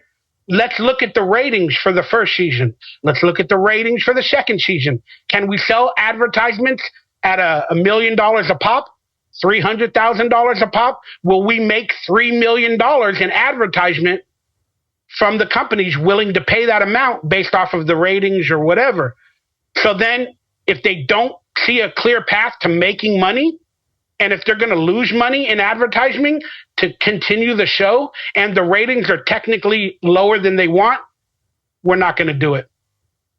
We're not going to do it. It's going to cost us money somehow in the long run because there's going to be over budgets. There's going to be this and that. Even though that's what you told us it'll cost, we're not going to get the same amount of money in advertising this year. So again, if an episode costs $3 million to make, to pay everything and do it, they probably want $4 to $5 million in advertising to make their money. And if they barely make above $3 million, they're like, is it worth it for us, or should we try a new show with a bigger actor? So they canceled it. So it never went through. So then I lost my deal, you know, and it never panned out. So it's one of the sad times in my life, but it's also one of my best performances. And just memorable to me, man. Bro, no doubt. I was just going to say, so the whole story with my interpretation and watching the episode was I looked up Dark Angel, and I had to look it up on the internet on some like it wasn't on streaming, so I had to go on like one of those stream, you know, like online websites and look it up. But it was funny because when I looked it up originally on the internet, sometimes it has the credits wrong, so that has you listed in some other episode or whatever when you're really in this episode. And so I watched a different episode, and the whole time I'm just kind of sitting there like, where's Michael at? Where's Michael at? Where's Michael at? And it got to the end of the episode, I'm like, okay, I think I watched the wrong episode. And so then when I watched your episode, you were in like the whole damn thing. And so I'm like, yes, like this is a very big co-star for Michael. And it was just like really cool to see, kind of just from watching all your other stuff, like you said, of just kind of having those quick in and out. And I'm like, dude, fuck yeah. Like he's got a whole episode. Like this is great. And so then the other thing that I was going to say that I thought was interesting is there's a scene where you're turning on all those TVs and you're kind of like putting everything together. And maybe there's a little bit of backstory with like other episodes, but like you're putting everything together of where the location is for Break an Egg. Yeah, Break an Egg. Yes. And it kind of reminded me of just kind of like how you look at a lot of the things in today's world and putting connections. And because like Brain is the character where he's putting all these things together and he's like just highly intelligent. And so it's kind of like, he's like analytical. Yeah. He could see the future a little bit. He analyzes data and then he can manipulate and kind of reveal the future through the data that's entering his head. That's why in certain occasions in the episode, if you turn up the audio, when I'm thinking, all of a sudden I go into computer mode. If you watch it again, these are little things that people don't think about or they miss. But there's a scene where I have to think about something and I go, and then I come up with the answer. Then they added, early in the episode, they added a noise like a computer doing something like, but the rest of the episode, they didn't add it again. And that's because I did it with my eyes. You should have already recognized I'm in computer mode at that moment. And I'm analyzing the data, and then I'm coming up with the conclusion. And there's like 7 instances throughout the show where I do that. And people don't notice it. They don't recognize it. Also at the video game, you know, they needed to know my character was in love with the main character, Max. And then when I finish the video game, I'm beating the video game, no problem. Some other stuff happening. And then at the end of the game, I go, and then I start to walk. And then all of a sudden I turn back. And I go, I press 3 or 4 buttons. And then later in the episode, they look at the game, and then I have the highest score, and it says Max with a heart. I walked away from the game, but then my analytical brain told me somebody's going to come, want to know who I am, so I can meet Max again. So I have to put my name in the game, and I have to write Max. So it's a real quick thing. I finish the game, and I go like this, and then I go, because I know the future. It's just little things. So that's why I'm proud of it, because I have an overthinking brain. I have a technically analytical brain. And I didn't really know it back then, but like, that's why I love the character, because it's not only acting, it was everything else that people don't even realize. You know, the little moments with your eye or your finger or, you know, it was awesome, dude. It was awesome. I love Easter eggs like that. I love sci-fi too. That's why I was such a fanboy, not really for Dark Angel. I didn't know that much of the show. like I said, until I researched it. But around that time, I got on X-Files as well, and I was a huge conspiracy, whatever guy. So, like, I love sci-fi, dude. Conspiracy, sci-fi, James Cameron, you know, he technically knows the future, man. It's insane, dude. Like, so I'm just so proud to work with that stuff because those are my loves. And then I wanted to just touch a little bit on the Wonder Years. I'm sure you probably told these stories plenty of times, but again, I'd have to look back, but I'm in like one episode of every season. But in terms of actual acting and seeing me on screen, it was 2 small parts where I had like 2 lines on 2 different season episodes. Then there's one episode, I forgot what season, where I'm the main actor for that entire episode, where I played Peter Armbruster. Then in the other seasons, I had like 1 or 2 lines as well, but it ended up on the cutting room floor. But you could see me in the classroom, and you could see me in the auditorium on another one, like on the side. And it just wasn't. It didn't end up, on the official docket. But yeah, I hung out there so damn much. They just put me in episodes, and then finally the writers knew who I were. It was, and they're like, dude, we wrote you a fucking episode, man. Hey. We're going to call you Peter Piggy Armbruster. So, I mean, it's funny, cool, because I still had to audition for that character, even though they wrote it with me in mind, because I was hanging out with Fred. We were really good friends, and Jason and everybody, Jason Hervey. Dropping names. Dropping names. Yeah, so, and the people that casted for Wonder Years, casted for the Nickelodeon Salute Your Shorts. Yeah. In the pilot episode, the original pilot. So that's why you always have a history working with people and they know who you are. So they brought me in, to like small parts on the Wonder Years in the first season. They didn't even realize I was already friends with, Fred Savage. And then we were hanging out on the set, playing basketball, doing trading cards. And then even after my filming was done that first season, I'm sitting there in his trailer, the next episode or whatever, and I'm like hanging out with him. And then they're just like, damn, you're here all the time. So then the next year, all of a sudden, they're like, hey, we got a part. You want to do it? Then I was like some soldier of fortune wearing an army outfit. And I'm like, hey. And then I did that episode, still hung out. I was in their basketball team. They played other TV shows like Growing Pains with Jeremy Miller, other people that I love. And I was on their basketball team. I was the enforcer. Every time they needed me to foul somebody, like, get in there. I was like, bam. And the Fed's like, thank you, Mike. Bam. So it's a good life, man. And then they wrote me in the show. And I still auditioned, though. I did an audition for that big role of Peter Armbruster. And then they said, yeah, he's good, The thing that I was just going to say, the thing that I did not like about that episode is they make fun of me.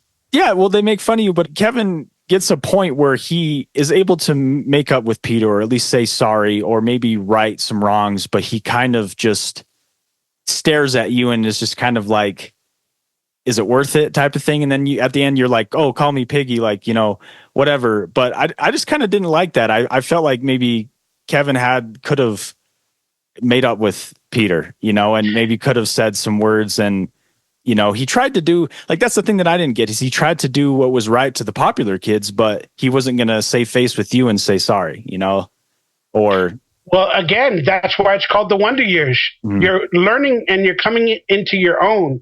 You're creating, factions or groups. And then sometimes you're just entertaining that group. And, they're both being mean to the fat kid that I actually think I like. But you're both being mean to him, so I got to be mean to him too. You get it? It's like that infectious behavior. And throughout the episode, like I said, they showed that in real life, they make fun of people like that constantly, everybody. And it's not okay. If you just get to know the person and wonder who they actually are, you're going to see that maybe they don't even care that you made jokes about him in the yearbook. He don't care. That he's so confident in himself.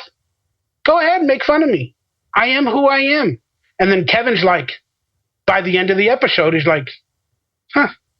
And then that's why it ends with the speech from his brain or his adult self.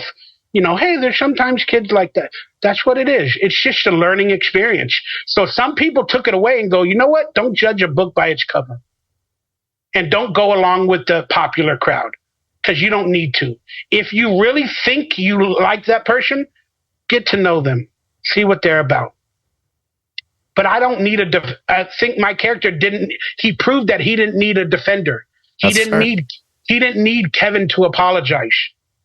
He didn't need that person to have his back because he didn't care. Yeah. So Kevin's like, damn, I want to be like that when I'm older. Because I get, made fun of for whatever, or this or that, or I may be bullied in the future. I like that guy. I'm going to remember him forever.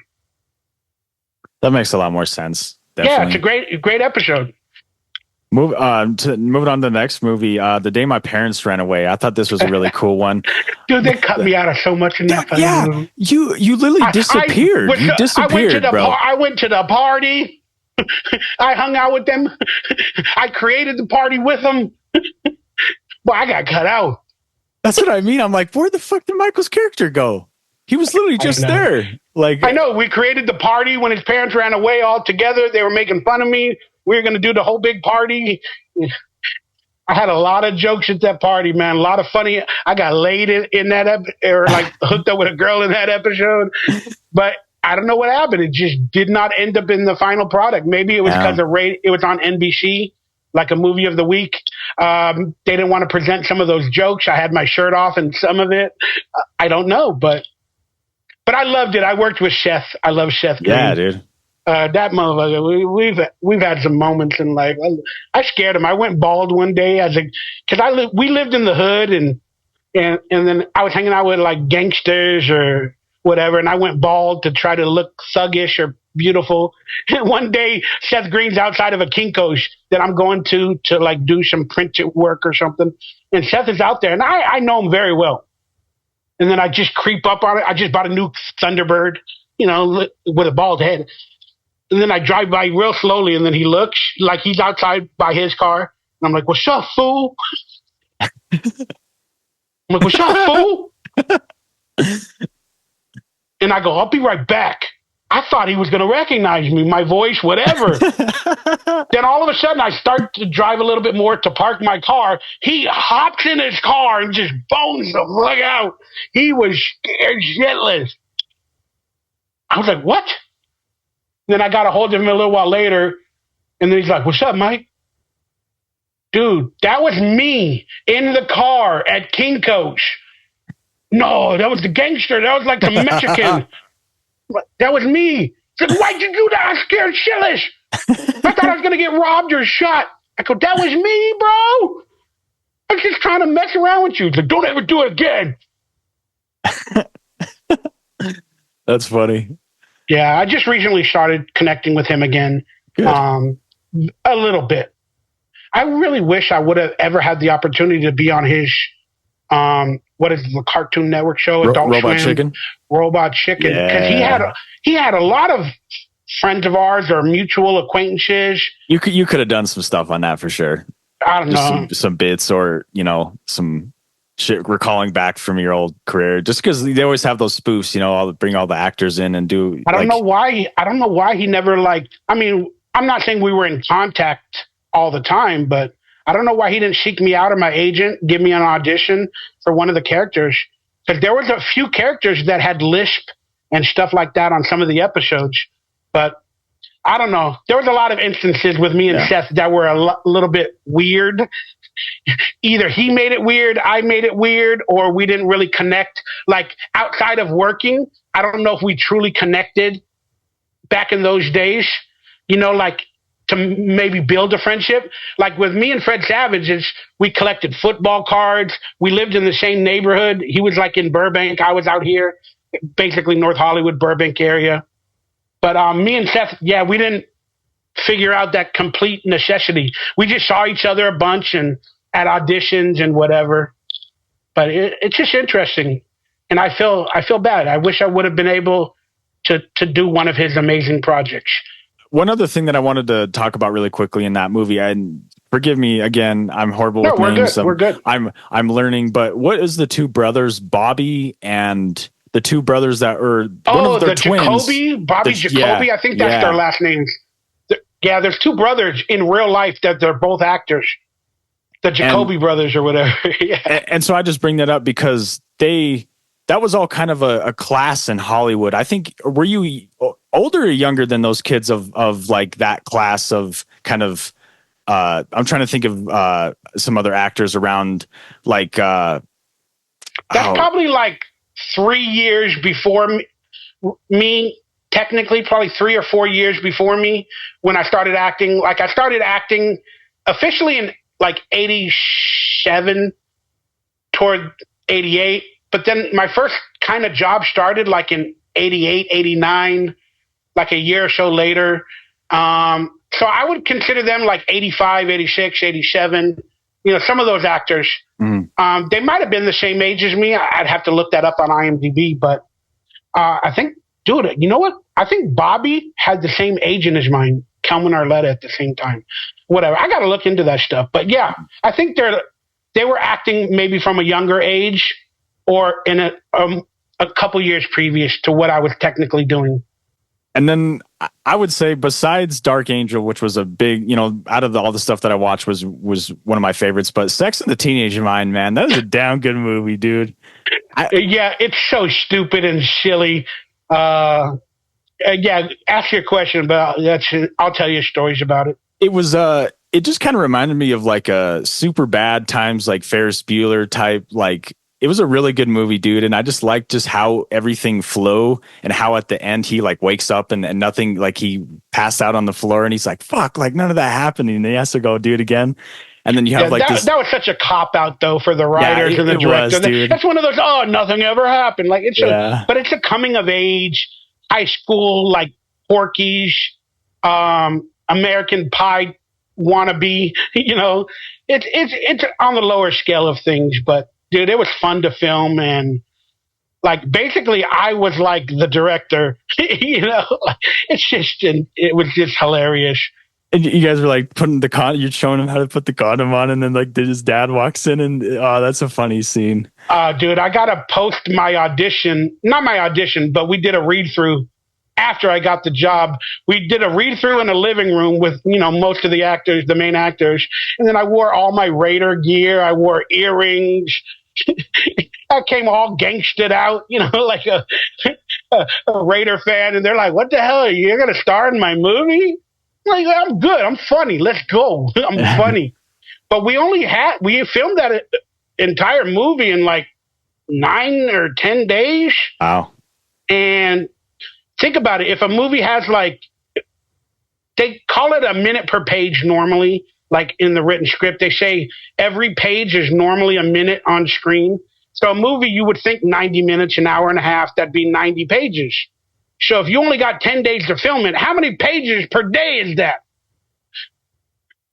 9 pages per day if you got a 90-page script.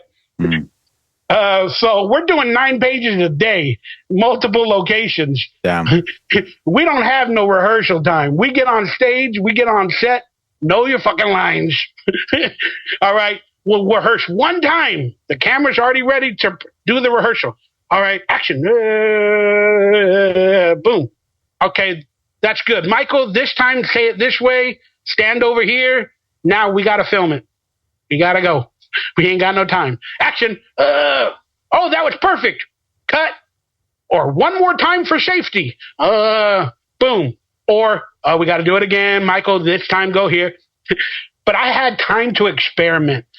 Get it? So I was basically directing myself, because normally you have powwows, you do read-throughs.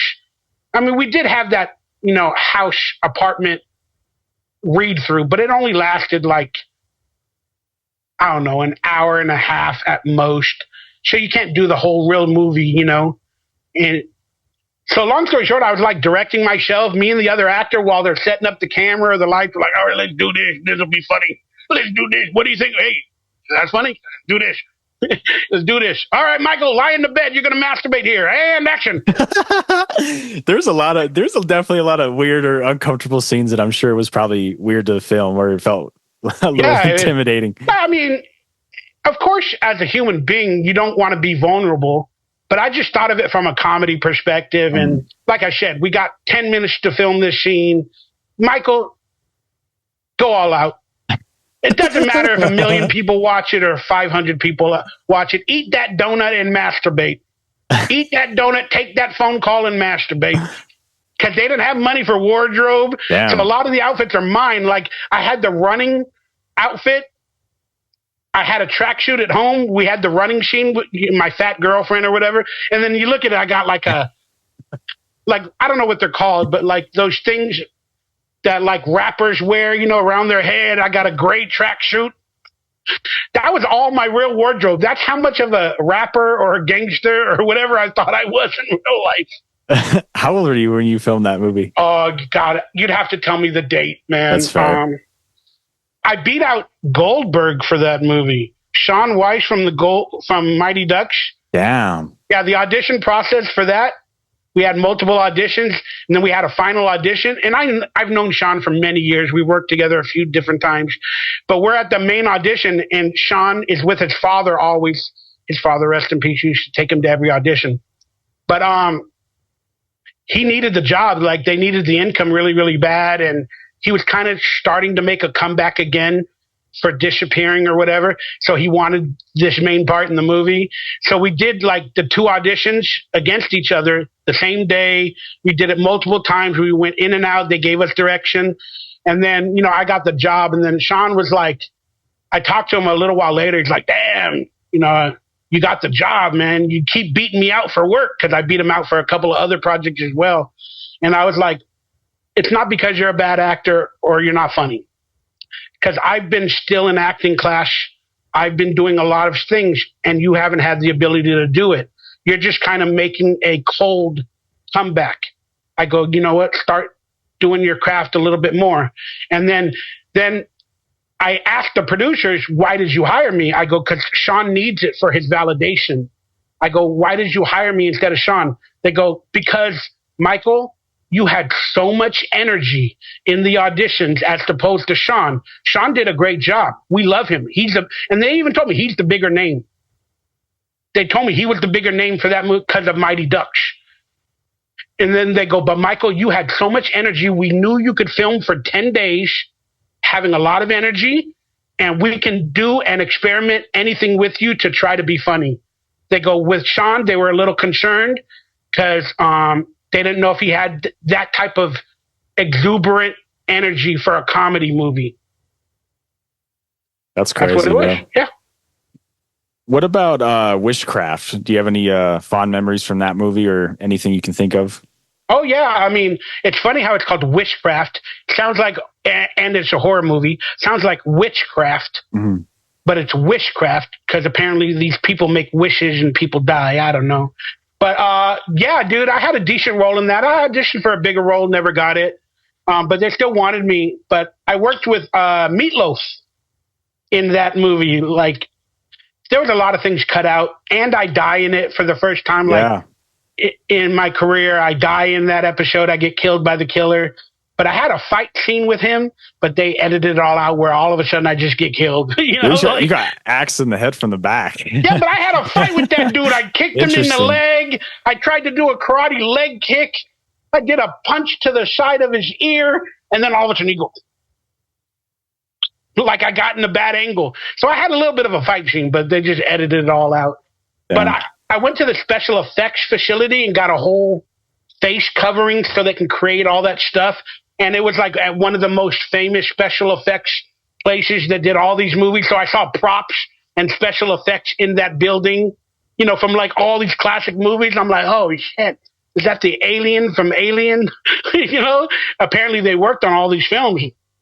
And then I was going to say something that I thought was cool as another name slip, but whatever that lady is, the older lady off The Exorcist, she was in that movie for a brief moment. She was like, oh yeah, the little midget lady. Yeah, the one Poltergeist. Yeah, Poltergeist. That's not right. Exorcist. The Exorcist. The Poltergeist. Yeah. Yeah, when I saw the movie, I was like, oh shit, that's the lady from Poltergeist, scared the shit out of me. Yeah, dude. I never met her though. I don't think they had a premiere. I think it went straight to DVD. I don't think it was a theater movie. They changed directors and some shit happened. And I don't remember them having a premiere. show. I never had the opportunity to meet her. Hey, did you know the Poltergeist house is up for sale out here in California or in Simi Valley? That's fire. It's up for sale. I wonder why. Just to wrap it up, Michael. Sorry, I'm just trying to blow through these. No, we're fine. We're fine. When I have a good time, sometimes even though I'm tired, it's more important for me to have this moment and continue because I'm having a great time. Good. Telling my stories, you know. Mm. I also wanted to know a lot about your commercial work. I know you did Hollywood Poker, you did the Amp Energy ad. That's a good one. That was a big one. NCA 2007, you had like a voiceover for that's fire. I got fired off of that one though. Really? Oh yeah. Because they took the concept from these two YouTube kids that were playing video games and they were making fun of like live or the video game while they were playing it. And it was like a viral video on YouTube back in those days. And so the company that creates the commercials for that company, like NCAA or EA Sports, so they took the idea that the kids made on YouTube and then they presented it to EA Sports and said, hey, we're going to do a commercial with people playing the college football game and making fun of the game or whatever. And then the advertisement company gets millions of dollars. And then now they produce that commercial. And they took the idea from some kids. But not out of respect, once I got the job, I did an audition where they asked me about the video game. Do I play Madden or this or that? And I knew all the answers. I'm like, yeah, I do the truck stick, the hit stick. I go, I know what's going on, man. I'm one of those people, man. I'm like a top leader on Madden. I play, because I was playing. I love football. So that I got hired to do like the voiceover or play the game. So we went to this hotel, a real expensive hotel, where they were filming the gameplay. But it was more for audio because they wanted to show the video game on screen. But I met these two kids that were there as well, and they were doing the voiceovers. And then I found out that they were the ones that did the original video. So out of respect, the advertisement agency hired them to put them in this commercial. And then I found out it was like they knew who I was, and they're like, oh, my God, you're from Salute Your Shores. We know who you are. And then we started talking about it, and they're like, yeah, we did a viral video. They called us up. They gave us $3,000 plus the trip here to be in this commercial. I go, are you getting residuals? And he's like, no, I think it's just $3,000 solid or something. So I'm getting that just to be here today. Damn. And I go, they took the idea for your commercial, presented it to EA Sports, probably got a couple $1 million to make this commercial. And they're only giving you $3,000? Oh, they gave us a trip. We never been out to L.A. We're just two kids from Massachusetts. Newbies. Talk to my agent. Yeah. Here. So then they started talking to my agent. And then my agency got on the phone with their agency. Oh, shit. And then they're like, my agent and my lawyer was like, dude, you guys took their concept. I mean, technically, you stole from them and you're only giving them $3,000. And then now the producers are talking to my agent and lawyer on their behalf while we're kind of filming the commercial. And then all of a sudden, like, they start looking at me weird, like something's going on behind the scenes. Then they tell the two kids to come into a room. Oh, boy. And we've already filmed a little bit at this point. You get it? Because we were going to play it all day. And this kind of happened earlier in the day, like around 11 o'clock, 12 o'clock at lunch. And we're supposed to be there till 7 at night. And then they brought the two kids into the room, and then they came back out, and then they're like, Michael, we just got $15,000 each. So they paid each of them from $3,000 to $15,000 to each one, and they get residuals. And then they're like, you're gonna be leaving then now. They walked in, Michael, can you come into the office? Yeah, we're have a nice day. Because we were supposed to film the next day as well, and Dante Culpepper was going to show up and play the game with all of us, the quarterback for the Vikings. But I got released that night. But somehow I still made it in the game with one line. Yeah, hurt me again. Yeah, I was gonna say because I heard I like was on your IMDb and I think you have it on there, but I saw the the ad, and I was like, damn, that's fire. I didn't even realize that. And Or it's it might funny have been how on your YouTube page. I can't remember. One of the because I two. haven't But done too many commercials, so I just put them all in. But they left a line in where I say, yeah, put the replay, hurt me again. They wanted to hurt me as well, though, in a weird way. But I still made it in the commercial because I already had a guaranteed contract, through my agent and everything to be in at least one commercial with residuals, getting paid like I got $5,000 for that day, just to film it.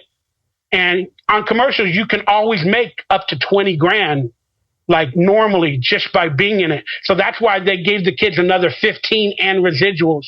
So they probably at the end of that commercials run made 30,000 altogether. Damn. And they were like, I'm still friends with them. They're like, dude, but I got fired. That production company or that ad agency, they did not like me because I spoke up for people that were being used by Hollywood. That's crazy, dude. Yeah, I have stories with every project, but that was that one. And then the Pepsi Amp one, that was another great one too. Did you ever that drink was a Super Bowl commercial. Did you ever drink that? Like the amp, did you ever try it? Or yeah, I had to drink that damn shit for hours, man. But yeah, that was an interesting commercial, man. It was not even slated. It was supposed to be a spec commercial, which means the people producing it that wrote the script, it's a spec commercial. They did the auditions on a Saturday, and they didn't even have main actors there, like quality actors, to be in that commercial because they couldn't afford it. But I was at the audition with a friend of mine, and I was hanging out in Hollywood after that, watching a movie or whatever, and they went to that audition like a non-union job. And then one of the casting directors or whatever walked out and knew who I was. Like, dude, you want to audition for this commercial? He goes, it is SAG. We can make it SAG or whatever if it gets bought. I'm like, hey, I'm here. Let's do it. So I get in there and I have the audition. I should show it to you. I should put it on YouTube and send it to you. Do it. But so I did the job. Then I got the job. Then a couple of days or the day before the commercial, they're like, oh, Michael, come to this dance studio because we want to figure out the dance that you're going to do, for the car. We want to figure out the dance. I'm like, all right, they're paying me. I show up to this dance studio in Hollywood or wherever it was. And then they get me in this room, and then I start doing the dancing. And they're like, oh, well, we want you to do this. And they had a choreographer. They're like, do this, do that. So we start doing it. And then now we're like, I'm not a dancer. I'm out of shape. I'm a fat dude. It's been a long day already. I'm dancing. I got to film the commercial tomorrow and dance even more. I go, guys, I got to get the fuck out of here. I cannot continue training or figuring out this dance because my legs and everything's going to be sore tomorrow. I'm not going to have any damn energy.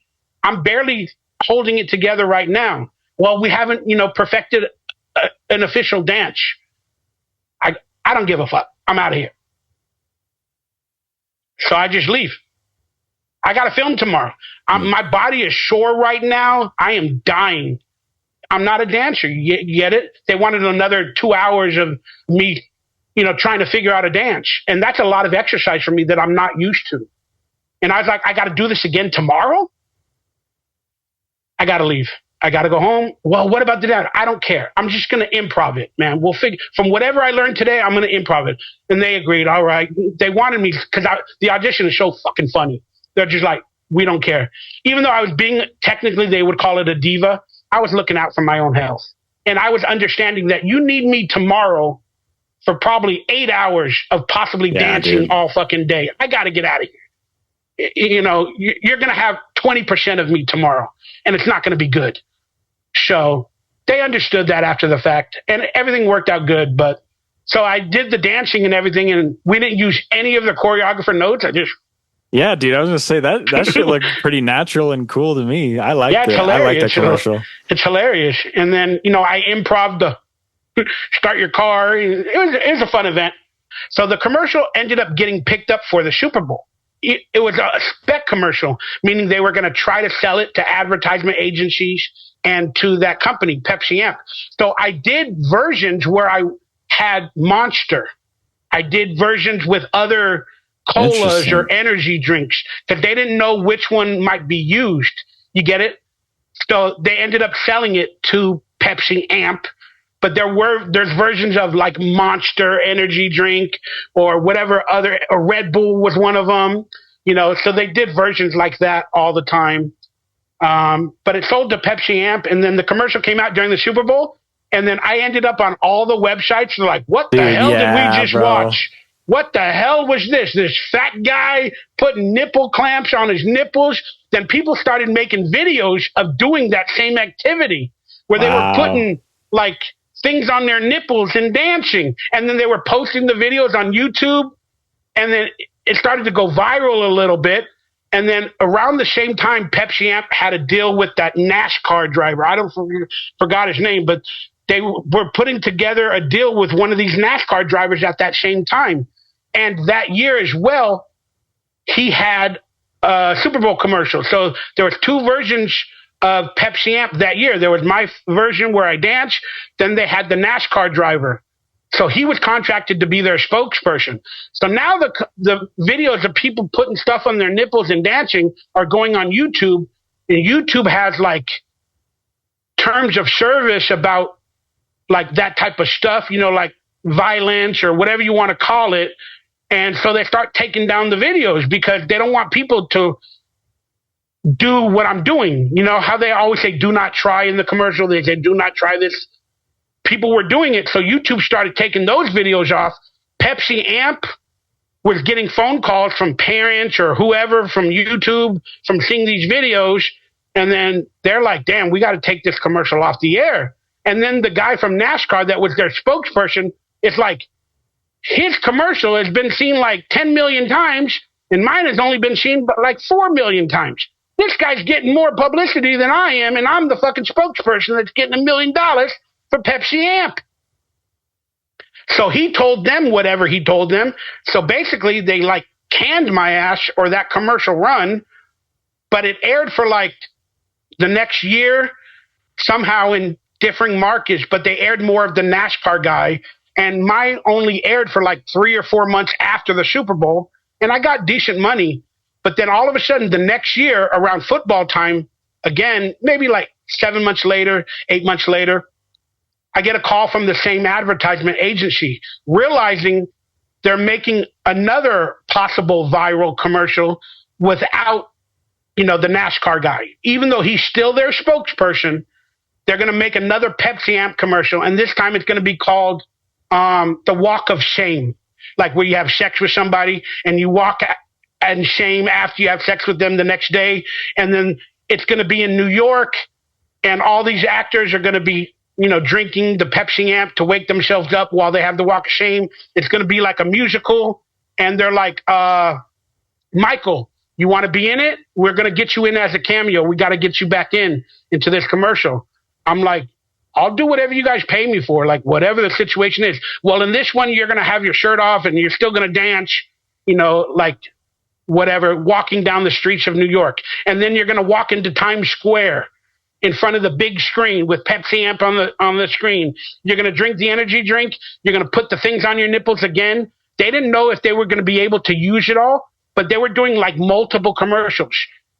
And then I was going to be in them. So and one of the commercials, I was going to go to the walking, in the middle of New York, Times Square, where they need energy for the screen because it goes dead. So then I do my dance, I drink the Pepsi Amp, I put like a charger on my nipples, then the screen comes back up and the crowd goes, yay! You get it, like I brought it back to life. So that was one of the commercials. Then they had the walk of shame. And then I went down there, they paid me a lot of money. I filmed them both. And then they only aired the walk of shame one.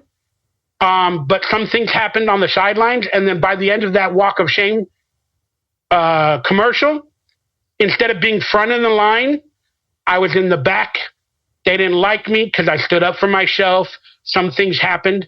And I tend to create problems when I speak up for myself, when things are going wrong or weird. And then I piss a lot of advertisement agencies or people off because I'm already getting paid. I'm already under contract. Now, if you're abusing somebody else or you're abusing me or I don't like this situation, I'm going to speak up. I'm not just going to be like one of your idiot actors and stay quiet. So sometimes I get the reputation, he's hard to work with. It's just because I'm a professional. That's it. Because they normally work with actors that, okay, do this. Okay, I'm a monkey. Oh, Michael, take off your shirt and, take your ass out and eat a candy bar. Well, this far in my career, I've starred in a few movies or commercials. I don't think I'm going to do that this time. Well, we paid you to do it. That wasn't in the script. Yeah. It wasn't in the script when I agreed to do it. It wasn't there. I ain't going to do it. Oh, but we need it. It's one of the most... Nah. And it's always one of those things that they don't tell you about until you're right there and then you're paid. They try to get away with it. They try to get away with it. Well, and that's good, dude. And honestly, bro, you got to keep pressing that message and keep spreading that word, because I've learned a lot just from what you've told me about experiences that you've gone through. And you do got to be that strong person, and you do have to say no, and you do have to stand on your ground, because they're going to respect you more if you do that, honestly, in the long run. And maybe they might not like you because you're hard to work with, or, whatever excuse they want to use, but you're not going to be disrespected or used or abused. Yes. The big jobs, they see that. And that's why sometimes you get more work when they do see that you are professional and you do speak up. Before we get out of here, Michael, I do want to talk about Focus, the series, because I did get to watch that on your YouTube, and I found it very inspirational, because it did seem like it was, you were the director, I believe, right? You directed that or wrote it? Created it, produced it, directed an episode or two, and I was all involved. Like, that was like me and another partner's creation from the beginning. So yeah, it's all mine. And I just found that really inspiring, because, maybe looking at my situation where I'm out in Wyoming and I'm, not around all these places, but I have a camera, I can go out and I can shoot something, I can write a script, I can, and so it's just like, damn, like, people do that, that's a thing. And that's how you kind of get started. And that's kind of, an avenue you could take to get yourself seen, or, showcase your acting. Make your own stuff. If you need a demo reel as an actor, make your own stuff. Learn how to do it. Get it done. It'll cost you a few bucks, but do it on the cheaply, but make your own stuff. Same thing if you want to be a voice actor. You got to make a demo reel. You got to create commercials. Make your own stuff. Learn how to do it. If you want to achieve it, you just got to do it. And we made 4 episodes for a total of $5,000. I know it seems like a lot, but it's not. And we got picked up by Happy Madison. No way. Yeah, we did, for their digital content. But the money man was also a partner, the guy that put up the $7,000 total to do it. He had an issue. He didn't like the final product. He felt like we took control away from him. But my production company was the main person on all the contracts. So I ended up shelling the episodes with the possibility of another 13 episodes to Happy Madison. And we got the offer from Adam and, his production company. And then, but the main money guy was still up there on the contract. It's 3 partners have to agree. And he did not want to do it. He didn't like the way it turned around. So he's like, nope, I don't ever want to. I go, dude, we're going to get like $10,000 every episode to film. He's like, that's not enough money. If they want it, they need to pay 40. I go, this is not a TV show. This is like a 7-minute, 5-minute episode thing. They're not asking for 24 minutes just yet. They're asking for quick digital content. And we're going to get, we were doing 1 episode basically for $1,000. Well, nope. If they want it, they got money. Because he was a financial, like a banker, like a cryptocurrency, like one of these people. And he didn't understand the creative process. And then he got mad that it didn't come out the way he wanted. But he gave me creative reins, my production company. But he had a problem when we finally sold it for some money. Because we could have continued producing it, for a couple $1,000, but they wanted some of the Happy Madison actors to be in it. Maybe recast a couple of characters or whatever. Because they have their crew. The Happy Madison, they have their people. And so, but they were willing to do that. Like, for $10,000. So as a producer, you get more money. As a director, you get a little bit more money. And we could do 3 episodes a day. We could film 3 episodes a day if we, the way we did it the last time.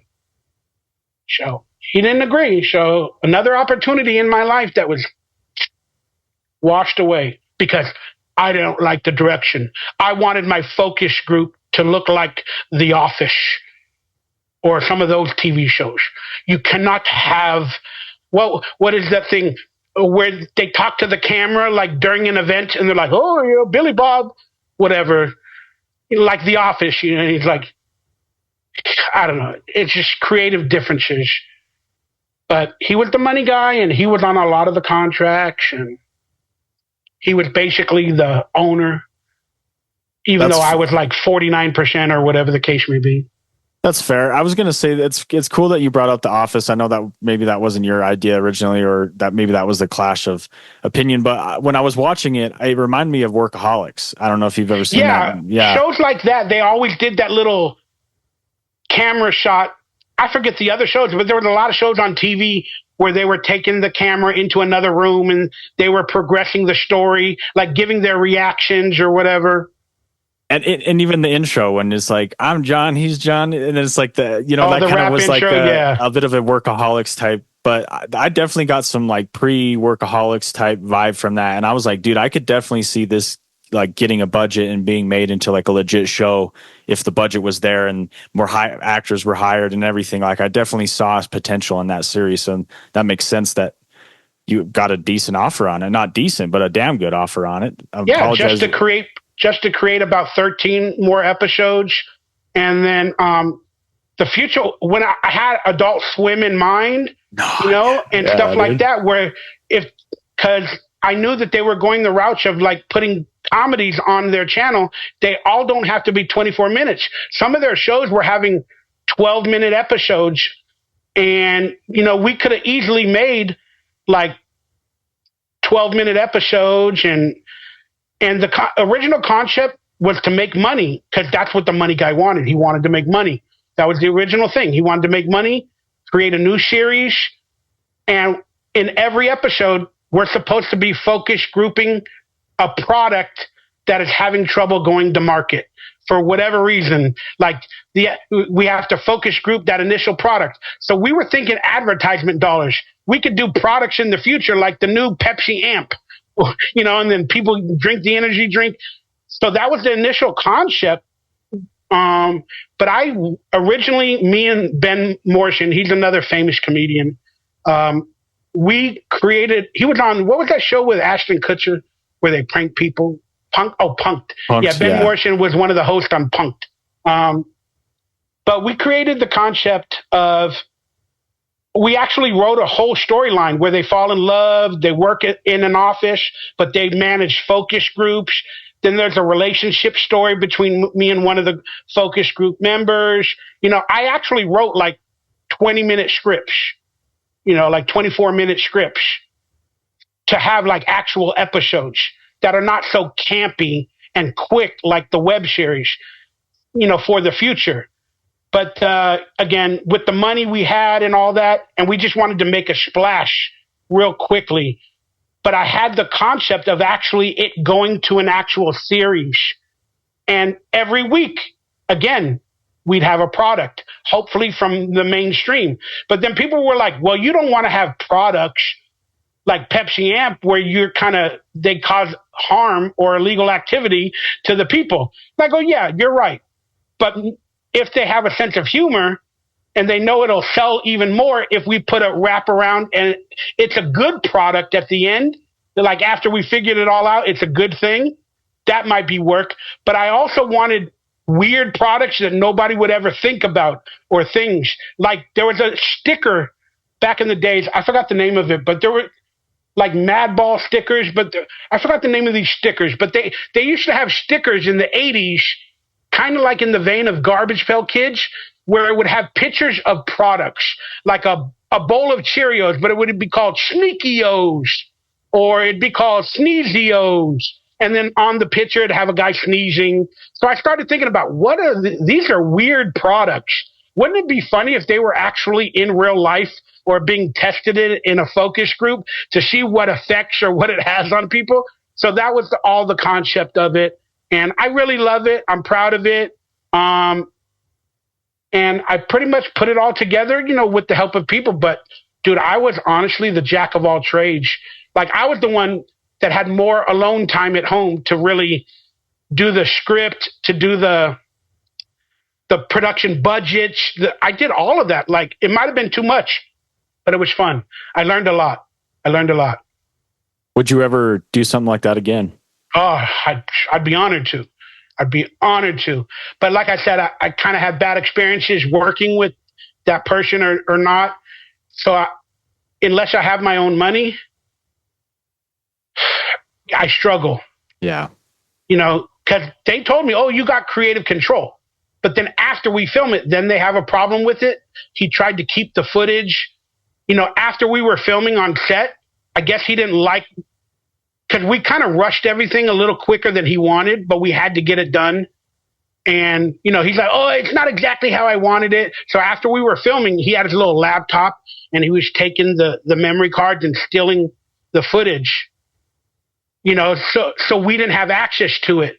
And we'd have to beg him after. You get it? Like, he was trying to take control of everything. You know, oh, you know what? I want to have everything. I'm the guy. I put up $7,000. This is my project. Even though I gave you technically creative control, you guys are the actors. I'm the money guy.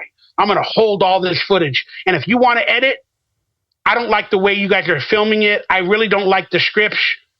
I'm going to hire my own editor. I'm going to fix it in the editing room. I'm going to hire my own editor to hopefully get the project that I want. And that's what he tried to do. And I realized while we were filming what he was doing. So I started stealing the footage myself. It was kind of a bad experience, man. Like, you know, the way it went down. Shady shit was happening while we're trying to film and this and that. But I realized what was going on. And then I got the footage. And then within 2 days, I had like the first episode edited and cut with special effects or whatever we did and everything. And then I sent it to everybody. And then he's like, oh, and then the next day he goes, what is this? I hired my own editor. And then the next day, here's my editor's version. And it was bad. It missed all the comedy jokes that we put, or I put in it, or we put in it. Like, that editor or him, they didn't understand comedy. Like, we would do the whole scene with the product in the focus group room for like the 5 minutes. Then at the end of the project, now we're in the room. Hey, I'm John. This is what, huh? No, you cut. You put it in the middle. You put it in the, you got to change the screen. You got to keep them focused. Hence the word, motherfucker. And then in another episode, they did all the talking about the product while we're sitting at the tables or whatever. Then they showed the focus group room. So it was like, instead of cutting it in the middle, before, at the end, you know, all together, where I'm going, hey, what is that?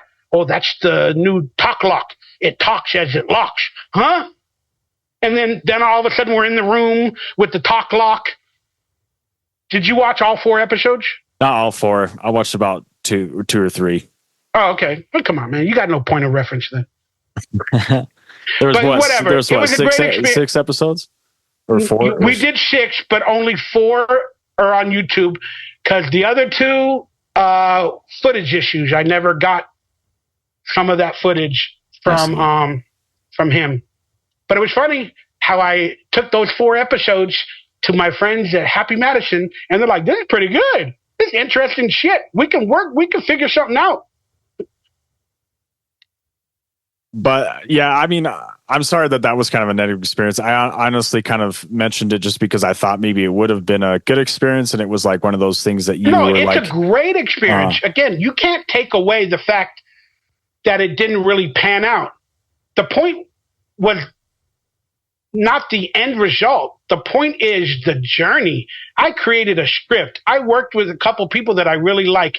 I wrote budgets. I wrote schedules. I filmed behind the scenes. I got the costumes in the wardrobe. I did it all myself. We hired makeup people. I directed an episode or 2. I acted in it. That shit was fun, man. Yeah. That shit was fun, dude. And I want that. That's why I know for the rest of my life, I want to do that stuff. Whatever it is, I want to do it. But my life hasn't led me to that area because of my personal stuff. And, I've become a recluse and whatever. But it's not over. It's not over. But yeah, it's one of the greatest experiences of my life. It's not over. And I just wanted we could transition into just kind of the ending because I know you're tired and I don't want to overextend. Don't assume. I'll give you 20 minutes till midnight my time.